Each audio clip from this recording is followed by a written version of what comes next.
ನಾರಾಯಣ ನಿನ್ನ ನಾಮದ ಸ್ಮರಣೆಯ ಸಾರಾಮೃತ ಎನ್ನ ಬಾಯಿಗೆ ಬರಲಿ.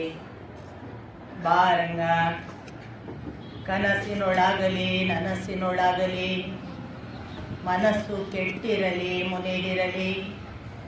ಜನಕಜಾಪತಿ ನಿನ್ನ ಅಭೀಷ್ಟದ ಸ್ಮರಣೆಯ ಅಷ್ಟಾಕ್ಷರ ಮಂತ್ರ ಜಪಿಸುವ ಹಾಗೆ ಬಾರಂಗ.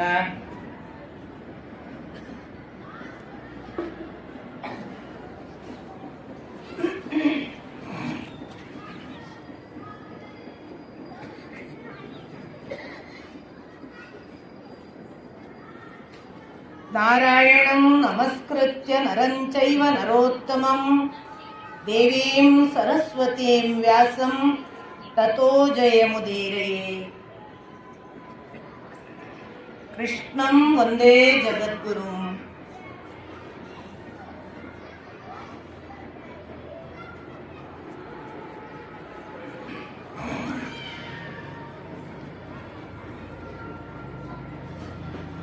ರಾಘವೇಂದ್ರ ಸ್ವಾಮೀಜಿಯವರ ಪೀಠಾರೋಹಣದ ವಿಶೇಷ ಸಂದರ್ಭದಲ್ಲಿ ಅವರ ಸನ್ನಿಧಿಯಲ್ಲಿ ಈ ಮಾತನ್ನು ನಡೆಸಿಕೊಡುವುದಕ್ಕೆ ಅವರು ಆಶೀರ್ವದಿಸಬೇಕು ಅಂತ ಪ್ರಾರ್ಥಿಸಿಕೊಳ್ತಾ ಅವರನ್ನು ನಮಿಸಿ, ಶ್ರೀಕೃಷ್ಣನನ್ನು ವೇದವ್ಯಾಸನನ್ನು ನಮಿಸಿ ವಂದಿಸಿ, ನೆರೆದಿರುವ ಎಲ್ಲ ಹಿರಿಯ ಭಕ್ತರ ಪದತಲಕ್ಕೆ ಹಣೆ ಹಚ್ಚಿ ನಮಸ್ಕಾರ.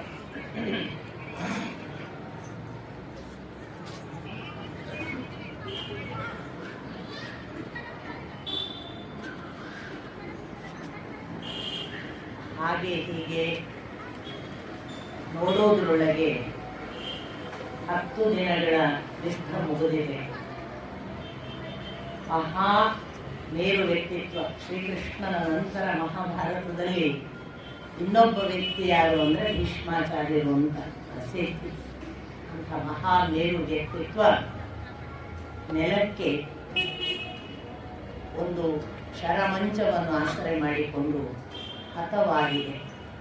ಈ ಹತ ಶಬ್ದವನ್ನೇ ಬಳಸ್ತಾರೆ. ಹತ ಅಂದರೆ ಒಂದು ದೃಷ್ಟಿಯಿಂದ ಯುದ್ಧರಂಗದಿಂದ ಅವನ ಪ್ರಾಣ ಹತವಾಗದಿದ್ದು ಯುದ್ಧರಂಗದಿಂದ ಹತನಾದ ಹಾಗೆ. ಇದು ಸೋತದ್ದಷ್ಟೇ ಆದರೆ ವಾಪಸ್ ಬರ್ತಾನೆ, ಸೋತದ್ದಲ್ಲ, ಇದು ಬರುವುದೇ ಇಲ್ಲ. ಅದರಿಂದ ಯುದ್ಧರಂಗಕ್ಕೆ ಅವನು ಹತನಾದ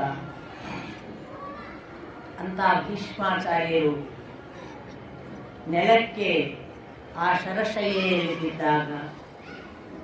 ಬಿದ್ದ ನಂತರದಲ್ಲಿ ತನ್ನ ವೇದನೆಯನ್ನು ಅರ್ಜುನನಿಗೆ ನಿವೇದಿಸಿಕೊಂಡಾಗಲಿ, ಅದು ಕೇವಲ ಅರ್ಜುನ ಅಂತಲ್ಲ, ಅಲ್ಲಿರುವ ಸಕಲ ಸೇನಾ ಪ್ರಮುಖರು, ಮುಖ್ಯ ದುರ್ಯೋಧನಾದಿಗಳು ಮತ್ತು ಪಾಂಡವರು ಎಲ್ಲರೂ ಇರುವಾಗ ತನ್ನ ದೇಹದ ವೇದನೆಯನ್ನು ತನ್ನ ಶರ ಚುಚ್ಚಿ ತನಗೆ ದೇಹದಲ್ಲಿ ಉಂಟಾಗ್ತಾ ಇರುವ ಬೆಂಕಿಯಂತೆ ಸುತ್ತಿದೆ ಅಂತಾರೆ. ಮರ್ಮಸ್ಥಾನದಲ್ಲಿ ಬಹಳ ನೋವಾಗ್ತಿದೆ ಅಂತಾರೆ. ಬಾಯಿ ಒಣಗಿ ಬಾಯಾರಿಕೆ ಆಗ್ತಿದೆ. ಈ ಎಲ್ಲ ಮಾತುಗಳನ್ನು ನಾವು ಕೇಳುವಾಗ ವಾಸ್ತವಿಕ ಮಹಾಭಾರತದ ಪ್ರಥಮ ಓದನ್ನು ನಾನು ಮಾಡುವಾಗ ಆ ಪ್ರಥಮ ಓದಿನಲ್ಲಿ ನಾವು 30 ಜನ ಕೂತು ನಾವು ಪಠ್ಯ ಓದುವ ಹೊತ್ತಿಗೆ ನನಗೆ ಆ ನಿರ್ದಿಷ್ಟ ಭಾಗವನ್ನು ಓದುವುದಕ್ಕೆ ಆಗದೆ ನಾನು ಗಂಟಲು ಕಟ್ಟಿ ಗದ್ಗದಿತಳಾಗಿ ಬಿಟ್ಟಿದ್ದೆ. ನನಗೆ ಮುಂದುವರಿಸಲಿಕ್ಕೆ ಆಗಿರಲಿಲ್ಲ. ಅದಕ್ಕೆ ಕಾರಣ ಏನು ಅಂದರೆ, ಇಡೀ ಮಹಾಭಾರತ ಓದಿದ್ರೆ ಭೀಷ್ಮಾಚಾರ್ಯರ ವ್ಯಕ್ತಿತ್ವ ಆ ಮಟ್ಟದ್ದು. ಅದು ಮಾಡುವ ಪರಿಣಾಮ ಅವರು ಕೂಡ ಅಂಥ ಮಹಾನುಭಾವರಿಗೂ ಕೂಡ ಹೀಗೆ ಆಗುವುದ ಅಂತ ಈಗ ನಿನ್ನೆ ಅನೇಕ ಜನರಿಗೆ ಆ ಭಾವವೆಲ್ಲ ಕಾಡಿದೆ.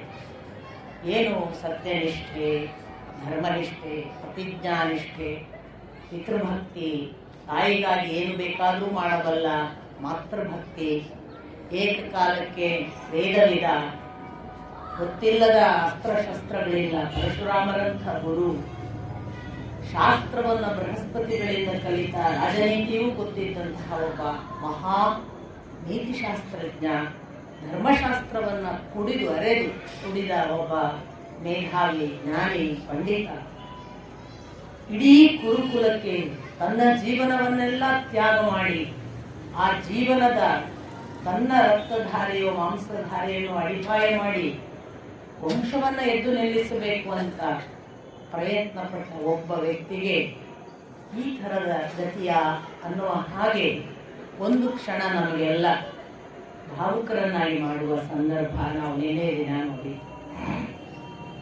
ಆದರೆ ವೇದವ್ಯಾಸರು ಪ್ರತಿಯೊಂದಕ್ಕೂ ಕೂಡ ಒಂದು ತಾರ್ಕಿಕವಾದ ಕಾರಣವನ್ನು ಕೊಟ್ಟು ಯಾವುದಕ್ಕೂ ಕೂಡ ಒಂದು ಉದ್ದೇಶ, ಒಂದು ತರ್ಕ, ಒಂದು ಕರ್ಮ ಫಲ ಇಲ್ಲದೆ ಇಲ್ಲಿ ಏನು ನಡೆಯೋದಿಲ್ಲ ಅನ್ನುವ ಹಿನ್ನೆಲೆಯಲ್ಲಿ ನೋಡಿದಾಗ ನಮಗೆ ಭೀಷ್ಮಾಚಾರ್ಯರು ಹೀಗೆ ಆಗಲಿಕ್ಕೆ ಅದು ಕಾರಣವಾ ಅನ್ನುವ ಹಾಗೆ ಅವರ ಚರಿತ್ರೆ ಇದೆ.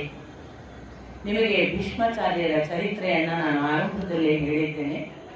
ಆದರೂ ಸಂಕ್ಷಿಪ್ತವಾಗಿ ಒಮ್ಮೆ ಭೀಷ್ಮಾಚಾರ್ಯರ ಬದುಕನ್ನು ಪುನರವಲೋಕನ ಮಾಡುವುದು ಈ ಸಂದರ್ಭದಲ್ಲಿ ನಮಗೆ ಒಂದು ಹಂತದ ಸಮಾಧಾನಕ್ಕೆ ಕಾರಣ ಆಗುವುದು. ವಾಸ್ತವಿಕ ನಿಮಗೆ ಗೊತ್ತು, ಕುರುವಂಶ ಅಂತಲೇ ಮೊದಲು ಇದ್ದದ್ದು. ಭರತ ದುಷ್ಯಂತ ಏನು ದುಷ್ಯಂತ ಶಕುಂತಲೆಯಿಂದ ಬಂದ ಭರತ ವಂಶಕ್ಕೆ ಮುಂದೆ ಕುರು ಅನ್ನುವ ಒಬ್ಬ ರಾಜನು ಹುಟ್ಟಿದ್ದರಿಂದ ಕುರುವಂಶ ಅಂತಲೇ ಇಕ್ಷ್ವಾಕು ವಂಶಕ್ಕೆ ಹೆಸರು. ಆ ಇಕ್ಷ್ವಾಕು ವಂಶದಲ್ಲಿ ಒಂದಿಷ್ಟು ಸೂರ್ಯವಂಶ, ಒಂದಿಷ್ಟು ಚಂದ್ರವಂಶವಾಗಿ ವಿಭಾಗ ಆಗುವುದು ಕೂಡ ನೀವು ಗಮನಿಸಿದ್ದೀರಿ. ಇಲ್ಲಿ ಮಹಾಭೀಷ ಅಂತ ಈ ಮಹಾಭಾರತ ಪರಂಪರೆಯ ಯಾವ ಶಾಂತನುವನ್ನು ನೀವು ನೋಡ್ತೀರಿ, ಆ ಪರಂಪರೆಯ ಪೂರ್ವದ ದೊರೆಯಾಗಿ ಕಾಣಿಸುವವ ಅಥವಾ ಆ ವಂಶದಲ್ಲಿ ಕಾಣಿಸಿಕೊಂಡವ ಮಹಾಭೀಷ ಅಂತ. ಮಹಾಭೀಷ ಎಂತವ ಅಂದ್ರೆ ಅತ್ಯಂತ ತಪಸ್ವಿನ ಅಥವಾ ಒಳ್ಳೆಯ ಯೋಗಮಾರ್ಗದ ರಾಜನಾದದ್ದರಿಂದ ತನ್ನ ಒಳ್ಳೆಯ ಕೆಲಸಗಳಿಂದ ಸ್ವರ್ಗಲೋಕವನ್ನು ಸಂಪಾದಿಸಿದವ. ಆ ಸ್ವರ್ಗಲೋಕವನ್ನು ಸಂಪಾದಿಸಿದ ಬಳಿಕ ಸ್ವರ್ಗಲೋಕದಲ್ಲಿ ಒಂದು ದಿನ ಬ್ರಹ್ಮ, ಗಂಗೆ ಎಲ್ಲರೂ ಇರುವಾಗ ಗಂಗೆಯ ವಸ್ತ್ರ ಗಾಳಿಯಲ್ಲಿ ಒಂದು ಸ್ವಲ್ಪ ಅದು ಸರಿದಾಗ ಅಲ್ಲಿರುವ ಎಲ್ಲ ಸ್ವರ್ಗದ ಲೋಕದ ಬೇರೆ ಬೇರೆ ರಾಜರಿದ್ದಾರೆ. ಅವರೆಲ್ಲ ನತಶಿರರಾಗ್ತಾರೆ ಅಥವಾ ಕಣ್ಣನ್ನು ನೆಲದ ಕಡೆಗೆ ಹರಿಸ್ತಾರೆ. ಕಣ್ಣನ್ನು ಒಂದು ದೃಷ್ಟಿಯಿಂದ ಅದರ ಕಡೆಗೆ ನೋಡದಂತೆ ಕಡಿತಾರೆ.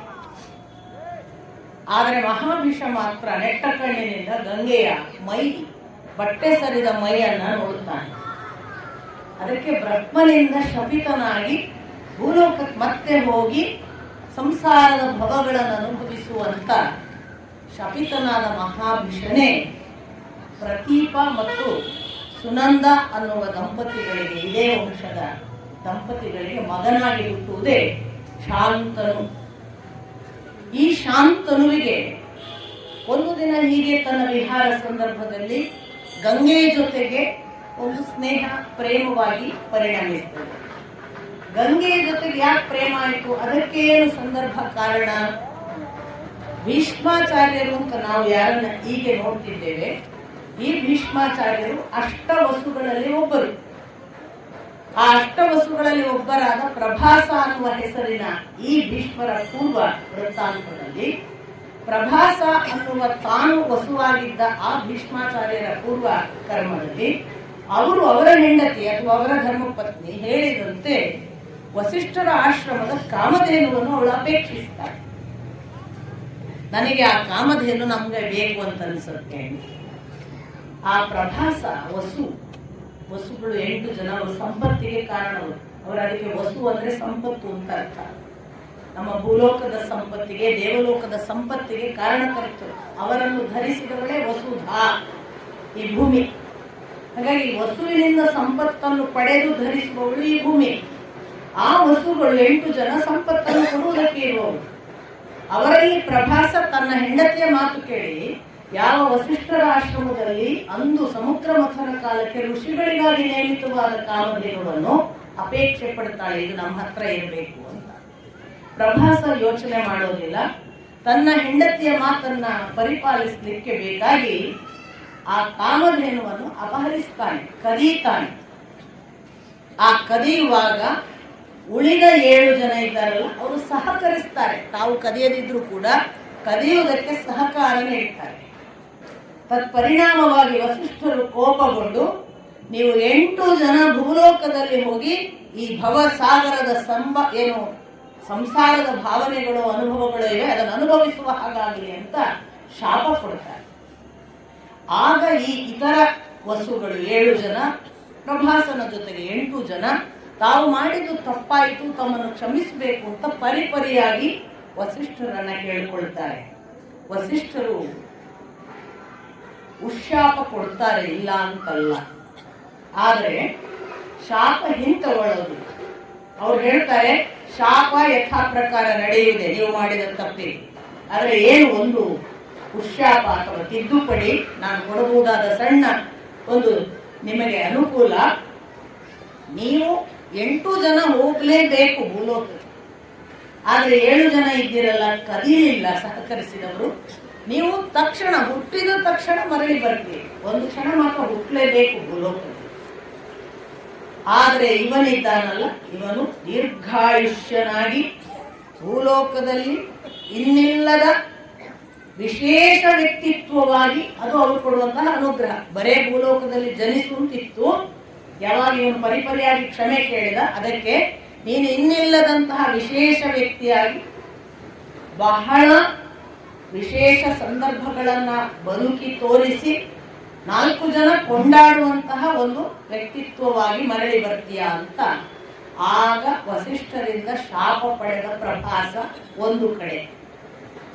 ಗಂಗೆಗೆ ವಸು ಭೂಲೋಕದಲ್ಲಿ ಸಂಪತ್ತನ್ನು ಕೊಡುವ ಗಂಗೆ ಒಬ್ಬಳು ನದಿಯಾಗಿ, ಆದರೆ ಅವಳಿಗೆ ಗೊತ್ತು ವಸುಗಳು ಎಷ್ಟು ಬೇಕು ಅಂತ, ಅವಳಿಗೆ ಮಕ್ಕಳಿದ್ದ ಹಾಗೆ ಅವಳು.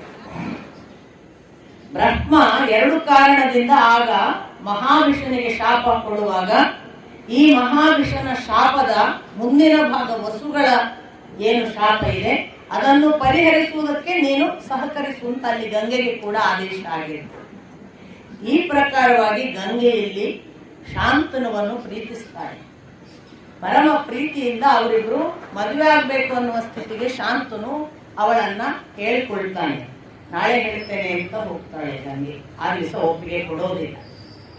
2ನೇ ದಿವಸ ಮರಳಿ ಬಂದ ಬಳಿಕ ಮತ್ತೆ ಮದುವೆ ಆಗೋಣವ ಅನ್ನುವ ಇವನ ಅರಿಕೆಗೆ ಅವಳು ಹೇಳ್ತಾಳೆ, ನನ್ನನ್ನು ನೀವು ಯಾವಾಗಲೂ ಪ್ರಶ್ನಿಸುವ ಹಾಗಿಲ್ಲ, ನಾನು ಏನು ಮಾಡಿದಾಗಲೂ ನೀವು ಪ್ರಶ್ನಿಸದೆ ಇರುವವರೆಗೆ ನಾನು ನಿಮ್ಮ ಜೊತೆಗೆ ಇರ್ತೇನೆ, ಯಾವತ್ತು ನೀವು ಪ್ರಶ್ನಿಸ್ತೀರಿ ಆವತ್ತು ನಾನು ಹೊರಟು ಹೋಗ್ತೇನೆ. ಅದಕ್ಕೆ ಒಪ್ಪಿಗೆ ಕೊಟ್ಟು ಶಾಂತನು ಗಂಗೆಯನ್ನು ಮದುವೆಯಾದ. ನಿಮಗೆ ಗೊತ್ತು, ಮೊದಲನೆಯ ಮಗು ಹುಟ್ಟುತ್ತದೆ. ಆ ಮಗುವನ್ನು ತಗೊಂಡೋಗಿ ಅವಳು ಗಂಗೆಯ ನೀರಿನಲ್ಲಿ ಮುಳುಗಿಸಿ ಬಿಟ್ಟಾಗ ಪ್ರಶ್ನೆ ಕೇಳುವ ಹಾಗಿಲ್ಲ, ಸುಮ್ಮನಾಗ್ತಾನೆ. 2ನೆಯ ಮಗು ಹಾಗೆ ನೀರಿಗೆ ಬಿಡ್ತಾಳೆ. 3, 4, 5, 6, 7 ಮಕ್ಕಳನ್ನು ನೀರಿಗೆ ಬಿಡುವಾಗಲೂ ಶಾಂತನು ಮಾತಾಡುವುದಿಲ್ಲ. 8ನೇ ಮಗುವನ್ನು ನೀರಿಗೆ ಬಿಡಲಿಕ್ಕೆ ಹೋದಾಗ, ಯಾಕೆ ಎಷ್ಟು ಮಕ್ಕಳನ್ನು ನೀರಿಗೆ ಬಿಡ್ತೀಯಲ್ಲ, ಇದನ್ನು ಯಾಕೆ ಬಿಡ್ತೀಯ ಅನ್ನೋ ಪ್ರಶ್ನೆ ಶಾಂತನು ಕೇಳ್ತಾನೆ. ಅವತ್ತು ಗಂಗೆ ಆ ಮಗುವನ್ನು ಕರ್ಕೊಂಡು ಗಂಗೆಯಲ್ಲಿ ಮಾಯವಾಗ್ತಾನೆ, ಇಲ್ಲವಾಗ್ತಾನೆ. ಈ 8ನೆಯ ಮಗುವೇ ಪ್ರಭಾಸ. ಉಳಿದ 7 ವಸುಗಳು ಹುಟ್ಟಿದ ಕೂಡಲೇ ಸಾಯುವ ಶಾಪ ಪಡೆದವರು ನೀರಿನಲ್ಲಿ ಮತ್ತೆ ಹೋದರು. 8ನೇ ಮಗುವಿಗೇನು ದೀರ್ಘಾಯುಷ್ಯ, ಆದರೆ ಗಂಗೆ ಕರ್ಕೊಂಡು ಹೋದದ್ದು ಎಲ್ಲಿಗೆ? ಆಗಲೇ ಅವಳು ಆ ಬಳಿಕ 16 ವರ್ಷದ ನಂತರ ಶಾಂತನುವಿನ ಬಳಿ ಬಂದು 16 ವರ್ಷದ ಹುಡುಗನನ್ನ ಮರಳಿ ಕೊಡುವಾಗ ಹೇಳ್ತಾಳೆ, ಈ ಹುಡುಗನಿಗೆ ಬೃಹಸ್ಪತಿಗಳ ರಾಜನೀತಿಯ ಪಾಠವಾಗಿದೆ, ಸಕಲ ವೇದ ಪಾಠಗಳಾಗಿವೆ, ಹಾಗೆಯೇ ಪರಶುರಾಮರಿಂದ ಅಸ್ತ್ರಶಸ್ತ್ರ ಎಲ್ಲ ಪಾಠಗಳನ್ನು ಪಡೆದಿದ್ದಾನೆ. ಇವನೀಗ ಸಂಪೂರ್ಣ ಜ್ಞಾನಿಯಿಂದ ಹಾಗೆ ಬಂದವ ಶಾಂತನುವಿನ ಮಗ. ಆಗ ಅವರ ಹೆಸರು ದೇವವ್ರತ. ಮುಂದೆ ಶಾಂತನುಗೆ ಪ್ರೀತಿ ಆಯ್ತಲ್ಲ ಸತ್ಯವತಿಯ ಜೊತೆ, ಆ ಸತ್ಯವತಿ ಬೆಸ್ತರ ಮಗಳನ್ನ ತಾನು ಮದುವೆ ಆಗ್ತೇನೆ ಅನ್ನುವಾಗ ಅವಳು ಅಥವಾ ಅವಳ ತಂದೆ ಹಾಕಿದಂತಹ ಕಂಡೀಷನ್, ಅದಕ್ಕನುಗುಣವಾಗಿ ತನ್ನ ಕಾರಣವಾಗಿ ಮದುವೆ ಆಗದೆ ಇರ್ತಾನೆ ಇವನು ಅಂತ ಭೀಷ್ಮ ಪ್ರತಿಜ್ಞೆಯನ್ನು ಮಾಡಿದ್ದು. ಅಲ್ಲಿಂದ ಭೀಷ ಎಲ್ಲರನ್ನೂ ಹೆದರಿಸುವಂತಹ ಪ್ರತಿಜ್ಞೆ ಮಾಡಿಬಿಟ್ಟನಲ್ಲ, ಅದಕ್ಕೆ ಭೀಷ್ಮನಾದ ಅನ್ನುವುದು ಅವನ ಜೀವನ ವೃತ್ತಾಂತದ ಆರಂಭ ಭಾಗ. ಉಳಿದ ಭಾಗಗಳನ್ನ ನೀವು ಸೋದಾಹರಣವಾಗಿ ನಾನು ಉದ್ಯೋಗ ಪರ್ವದವರೆಗೂ ಹೇಗೆ ಭೀಷ್ಮಾಚಾರ್ಯರು ಯಾವೆಲ್ಲ ಪಾತ್ರ ನಿರ್ವಹಿಸಿದ್ದಾರೆ ಅನ್ನೋದನ್ನ ನಾನು ಹೇಳ್ತಾ ಬಂದಿದ್ದೇನೆ. ಅಂಥ ಭೀಷ್ಮಾಚಾರ್ಯರು ದೇಹ ಹತರಾಗಿ ಆ ಶರಶಯ್ಯೆಯ ಮಂಚದಲ್ಲಿ ಬಿದ್ದ ಆ ಗಳಿಗೆಯಲ್ಲಿ ಸಕಲ ರಾಜ ವೀರರು, ಸೇನೆಯವರು, ಯೋಧರು, ಮತ್ತೊಬ್ಬರು ಮೊದಲೊಬ್ಬರು ಕಣ್ಣೀರು ಹರಿಸಿ ದುಃಖ ವ್ಯಕ್ತಪಡಿಸಿ ಆ ಬಳಿಕ ಅವರಿಗೆ ತಲೆಗೆ ಆಸರೆ ಕೊಟ್ಟಂತಹ ಶರದ ಒಂದು ದಿಂಬು ವ್ಯವಸ್ಥೆಯನ್ನ ಅರ್ಜುನ ಮಾಡಿದ್ದಾಗಲಿ, ತನ್ನ ಪರ್ಜನ್ಯಾಸ್ತ್ರ ಉಪಯೋಗ ಮಾಡಿ ಅವರು ನೀರು ಬೇಕು ಅನ್ನೋದಕ್ಕೆ ನೀರನ್ನು ಒದಗಿಸಿಕೊಟ್ಟದ್ದಾಗಲಿ, ಈ ಘಟನೆ ನಡೆದ ಮೇಲೆ ನಾನು ನಿಮಗೆ ಹೇಳಿದೆ, ಇದಕ್ಕೆ ಪೂರ್ವದಲ್ಲಿ ಅಥವಾ ಇದರ ಜೊತೆಗೇನೆ ನಡೆದ ಘಟನೆ ಅಂತ ದುರ್ಯೋಧನನಿಗೆ ಇನ್ನಾದರೂ ಸಂಧಾನ ಮಾಡಿಕೊ ಅಂತ ಹೇಳಿದ ಮಾತು, ಅದನ್ನು ಅವನು ಧಿಕ್ಕರಿಸಿದ್ದು ಅಥವಾ ಯಥಾ ಪ್ರಕಾರ ಕಿವಿಗೆ ಹಾಕಿಕೊಳ್ಳದೇ ಇರುವುದು. ಅದರ ಮುಂದುವರಿದ ಭಾಗವಾಗಿ ಯಾರು ಇಲ್ಲದ ಹೊತ್ತು ನೋಡಿ ಕರ್ಣ ಬಂದ ಅಂತ. ಕರ್ಣ ಬಂದಾಗ ಕರ್ಣನನ್ನು ಕೊಂಡಾಡಿದ್ದು ಭೀಷ್ಮಾಚಾರ್ಯರು. ಏಕಕಾಲಕ್ಕೆ ಭೀಷ್ಮಾಚಾರ್ಯರನ್ನು ಕರ್ಣ ತುಂಬಾ ಕೊಂಡಾಡ್ತಾರೆ. ನಾನು ನಿಮ್ಮಂತಹ ಒಬ್ಬ ವೀರನನ್ನು ನೋಡಿಲ್ಲ, ಆದರೆ ಅನೇಕ ಸಂದರ್ಭದಲ್ಲಿ ಕನಿಷ್ಠ ಮಾಡುವುದಕ್ಕೆ ಬೇರೆ ಬೇರೆ ಕಾರಣ ಎಲ್ಲ ಹೇಳ್ತಾರೆ. ಆ ಬಳಿಕ ಕ್ಷಮಾಯಾಚನೆಯನ್ನು ಮಾಡಿದ ಅಂತ ಹೇಳಿದೆ. ನೀನು ನನ್ನ ಬಳಿಗೆ ನೀನಾಗಿ ಬಂದದ್ದರಿಂದ ನಿನಗೆ ಶ್ರೇಯಸ್ಸು ಲಭಿಸುತ್ತದೆ ಅನ್ನೋ ಮಾತನ್ನು ಕೂಡ ಭೀಷ್ಮಾಚಾರ್ಯರು ಹೇಳ್ತಾರೆ ಅನ್ನೋದನ್ನು ನಾನು ನಿನ್ನೆ ದಿನ ನಿನಗೆ ಗಮನಕ್ಕೆ ತಂದೆ. ಇಷ್ಟು ಆದ ಬಳಿಕ ಇತ್ತ ಸಂಜಯ ದ್ರೋಣ ಪರ್ವ ಆರಂಭ ಆದಾಗ ಧೃತರಾಷ್ಟ್ರನಿಗೆ ಆ ಘಟನೆಯನ್ನು ವಿವರಿಸುವಲ್ಲಿಗೆ ದ್ರೋಣ ಪರ್ವದ ಪ್ರಥಮಾಧ್ಯಾಯ ಪ್ರಾರಂಭ ಆಗ್ತದೆ. ಧೃತರಾಷ್ಟ್ರನಿಗೆ ಸಂಜಯ ಹೇಳ್ತಾನೆ, ಹೀಗೆ ಭೀಷ್ಮರು ಹತರಾಗಿ ತನ್ನ ಶರಶಯ್ಯೆಯಲ್ಲಿ ಮಲಗಿದ್ದಾಗ ಮೊದಲಿಗೆ ಅವರು ಹಗಲು ರಾತ್ರಿ ಅಲ್ಲೇ ಇರ್ಬೇಕಲ್ಲ ಕುರುಕ್ಷೇತ್ರದಲ್ಲಿ, ಇವರೆಲ್ಲ ಬಿಡಾರಕ್ಕೆ ಹೋಗ್ತಾರೆ, ರಾತ್ರಿ ಹೊತ್ತು ಯಾರು ಕಾಯಬೇಕು?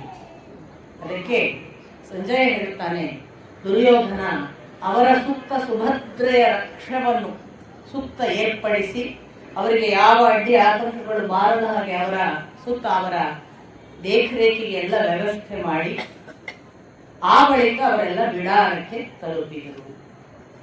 ಇತ್ತ ಬಿಡಾರದಲ್ಲಿ ಏನು ಮಾತುಕತೆ ನಡೆಯಿತು ಅನ್ನೋದನ್ನ ಸಂಜಯ ಹೇಳ್ತಾ ಒಬ್ಬೊಬ್ಬರೇ ಒಂದೊಂದು ಮಾತುಗಳನ್ನು ಆರಂಭ ಮಾಡಿದ್ರು. ನಾವಿವಾಗ ನಾಯಕರಿಲ್ಲದಂತೆ ಆಗಿದ್ದೇವೆ, ಇದು ನಾವಿಕರಿಲ್ಲದ ದೋಣಿಯ ಹಾಗೆ ಅಥವಾ ಅಂಬಿಗರಿಲ್ಲದ ದೋಣಿಯ ಹಾಗೆ, ಸಾರಥಿ ಇಲ್ಲದ ರಥದ ಹಾಗೆ, ನಮ್ಮ ಗತಿ ಏನು, ನಮ್ಮನ್ನು ಯಾರು ನಡೆಸುವುದು, ಹೀಗೆಲ್ಲ ಮಾತುಗಳು ಅಲ್ಲಿ.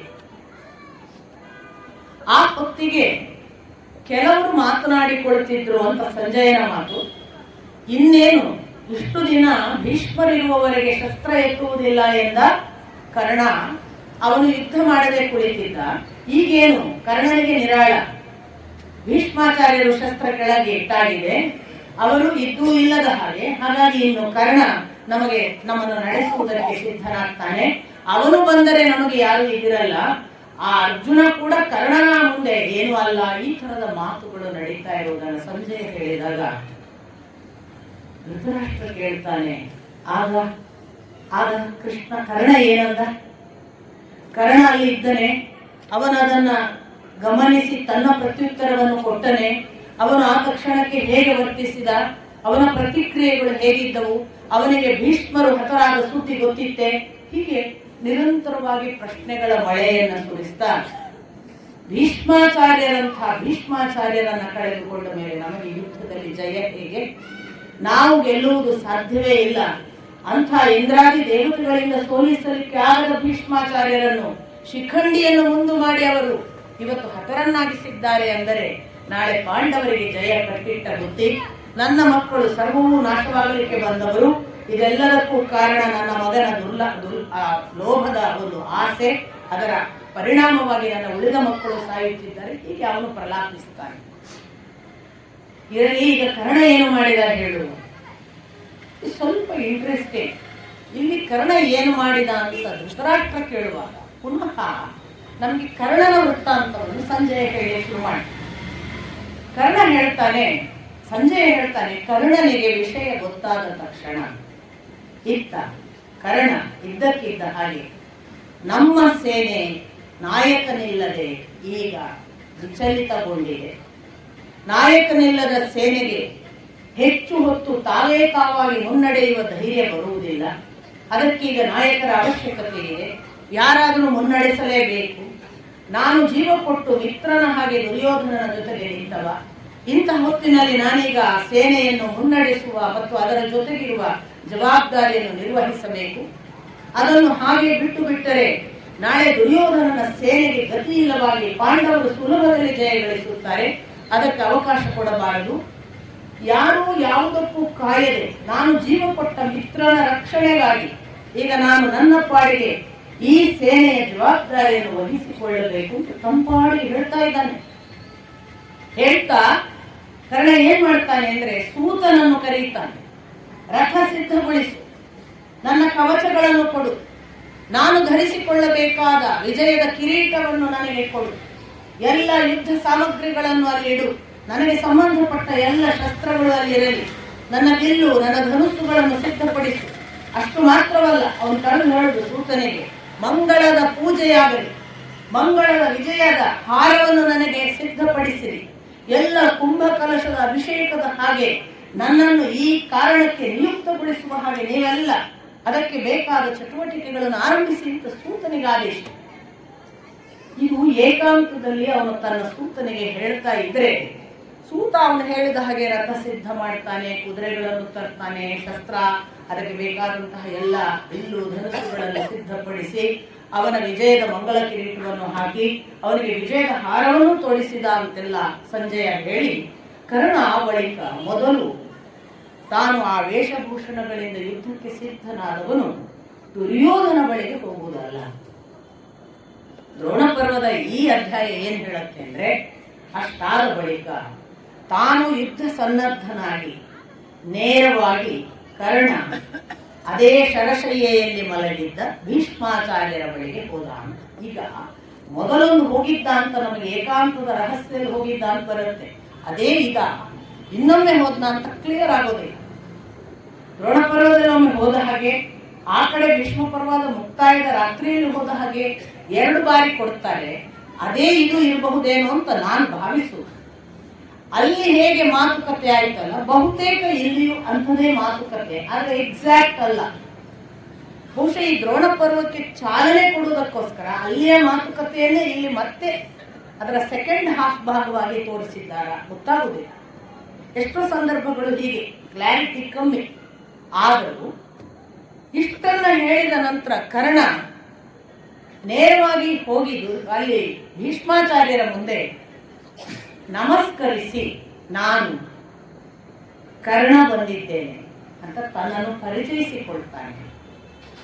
ಭೀಷ್ಮಾಚಾರ್ಯರು ತಾನು ಆಲಿಂಗಿಸಿಕೊಳ್ಳುವ ಸ್ಥಿತಿಯಲ್ಲಿಲ್ಲದಿದ್ದರೂ ಕೂಡ ತನ್ನ 2 ಕೈಗಳಿಂದ ಬಾ ಕರ್ಣ ಬಾ ಅಂತ ಕೈಗಳಿಂದ ಆಲಿಂಗಿಸಿದ ಹಾಗೆ ಪ್ರೀತಿ ಮಾಡಿ ಕರ್ಣನನ್ನು ಕೊಂಡಾಡಿ, ಏನು ಬಂದಿ, ಈ ಹೊತ್ತಿನಲ್ಲಿ ನೀನು ನನ್ನ ಬಳಿಗೆ ಬಂದದ್ದು ಶ್ರೇಯಸ್ಕರ, ನಿನಗೆ ನನ್ನಿಂದ ಏನಾಗಬೇಕು ಅಂತ ಕೇಳಿದಾಗ ಕರ್ಣ ಹೇಳ್ತಾನೆ, ನಿಮಗೆ ಗೊತ್ತಿದೆ, ನೀವಿಲ್ಲದೆ ನಮ್ಮ ಸೇನೆ ಅನಾಥವಾಗಿದೆ.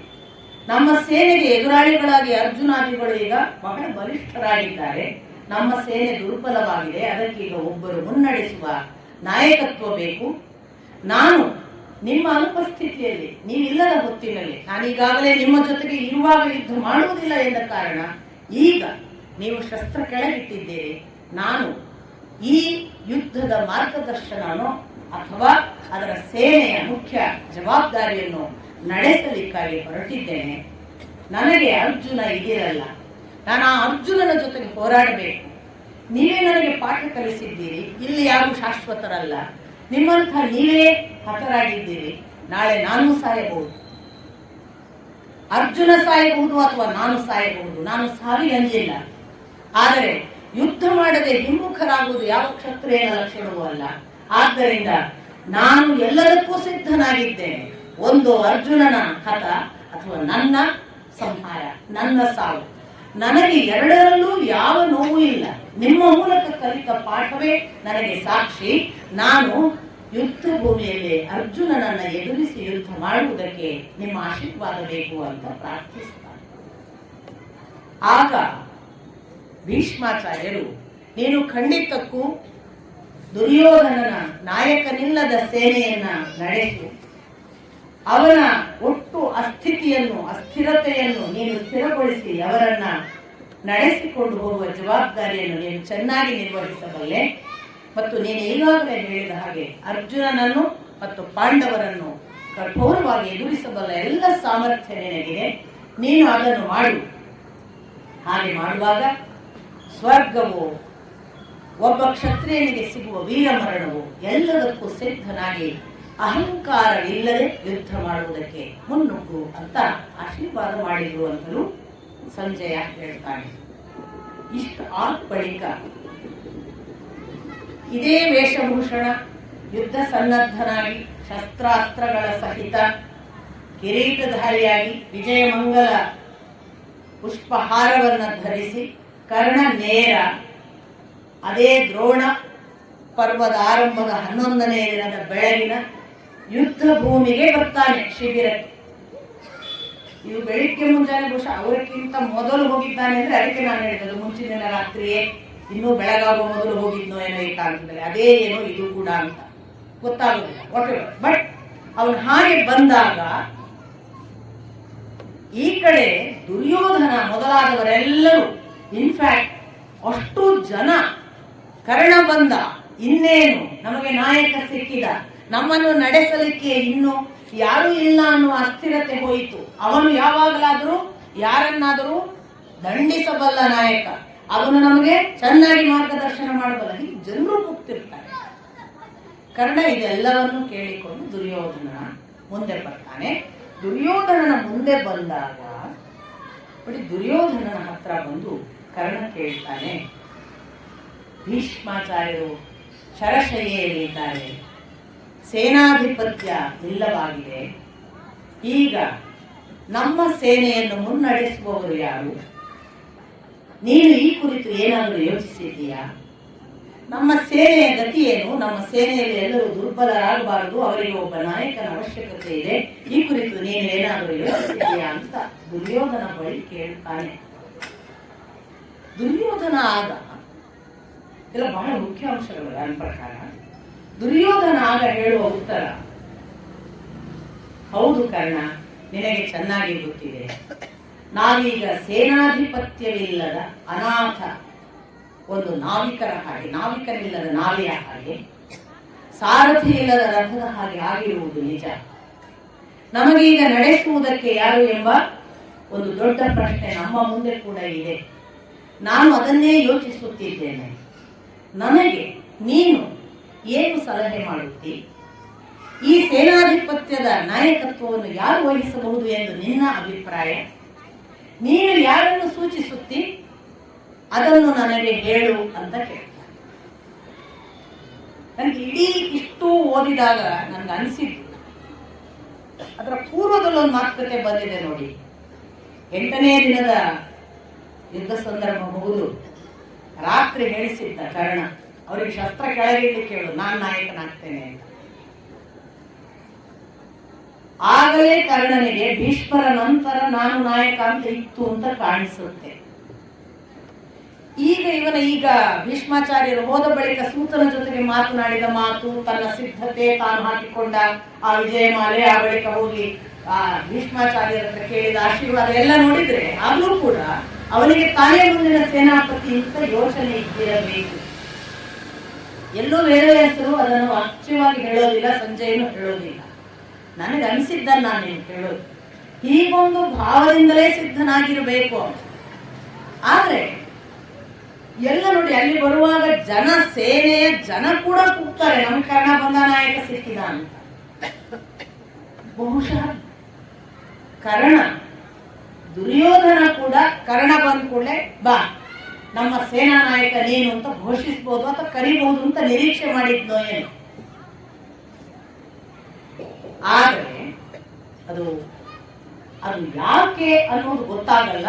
ದುರ್ಯೋಧನ ನೋಡಿ, ಹೇಗೂ ನೀನು ಅವತ್ತೇ ಹೇಳಿದ್ದಿ ಭೀಷ್ಮಾಚಾರ್ಯರು ಶಸ್ತ್ರ ಕೆಳಗಿಟ್ಕೂಳೆ ನಾನು ನಾಯಕನಾಗ್ತೇನೆ ಅಂತ, ಈಗ ಅದು ತಾನಾಗಿ ಸಂಭವಿಸಿದೆ, ನೀನು ಸೇನಾ ನಾಯಕನಾಗೋನು ಮಾತು ಹೇಳಿದ್ದು ಏನು ಅವನು? ಈಗ ನೀನು ಏನು ಸಲಹೆ ಕೊಡುತ್ತಿ, ನೀನು ಯಾರನ್ನು ಸೂಚಿಸುತ್ತಿ, ಅವರನ್ನು ನಾನು ಸೇನಾ ನಾಯಕನನ್ನಾಗಿ ಮಾಡ್ತೇನೆ. ಯಾಕೆ? ಹಾಗೆ ದುರ್ಯೋಧನ ಹೇಳಿದ. ಆ ಮಾತು ಹೇಳದೇ ಇದ್ರೆ ಕರ್ಣ ಬಹುಶಃ ಹೌದು ನಾನು ಸಿದ್ಧನಿದ್ದೇನೆ ಅಂತಿದ್ದೇನೋ. ಇವನು ಕೇಳಿದ್ರೆ ನೀನು ಆಗ್ತೀಯ ಅನ್ಕೂಲ ಅವನು ಹೌದು ನಾನು ಸಿದ್ಧನಿದ್ದೇನೆ ಅನ್ನುವುದಕ್ಕೆ ತಯಾರಿಯಾಗಿಯೇ ಬಂದಿದ್ದಾನೆ, ಅದು ಖಚಿತವಾಗಿ ಗೊತ್ತಾಗುತ್ತೆ. ಆದ್ರೆ ಯಾವಾಗ ಇವ ಕೇಳಲಿಲ್ಲ, ನೀನು ಆಗು ಅಂತ ಕೇಳದೆ ನೀನು ಯಾರನ್ನು ಸೂಚಿಸುತ್ತಿ ಅಂತ ಕೇಳಿದಾಗ ನೀನಲ್ಲ ಅಂದ ಹಾಗೆ ಅಲ್ವಾ, ನಿನ್ನನ್ನು ಬಿಟ್ಟು ಯಾರನ್ನು ಸೂಚಿಸುತ್ತಿಂತಲೇ ಅರ್ಥ ಅಲ್ವಾ. ಅಷ್ಟು ತಿಳಿಯದ ದಡ್ಡನಲ್ಲ ಕರ್ಣ, ಹಾಗಾಗಿ ನಾನು ಆಗ್ತೇನೆ ಅನ್ನಲಿಲ್ಲ. ಅವನು ತಕ್ಷಣ ಹೇಳಿದ, ಬಹಳ ಪೊಲಿಟಿಕಲ್ ಡಿಪ್ಲೊಮೆಸಿ ಆನ್ಸರ್ ಕೊಡ್ತಾನೆ ಕರ್ಣ.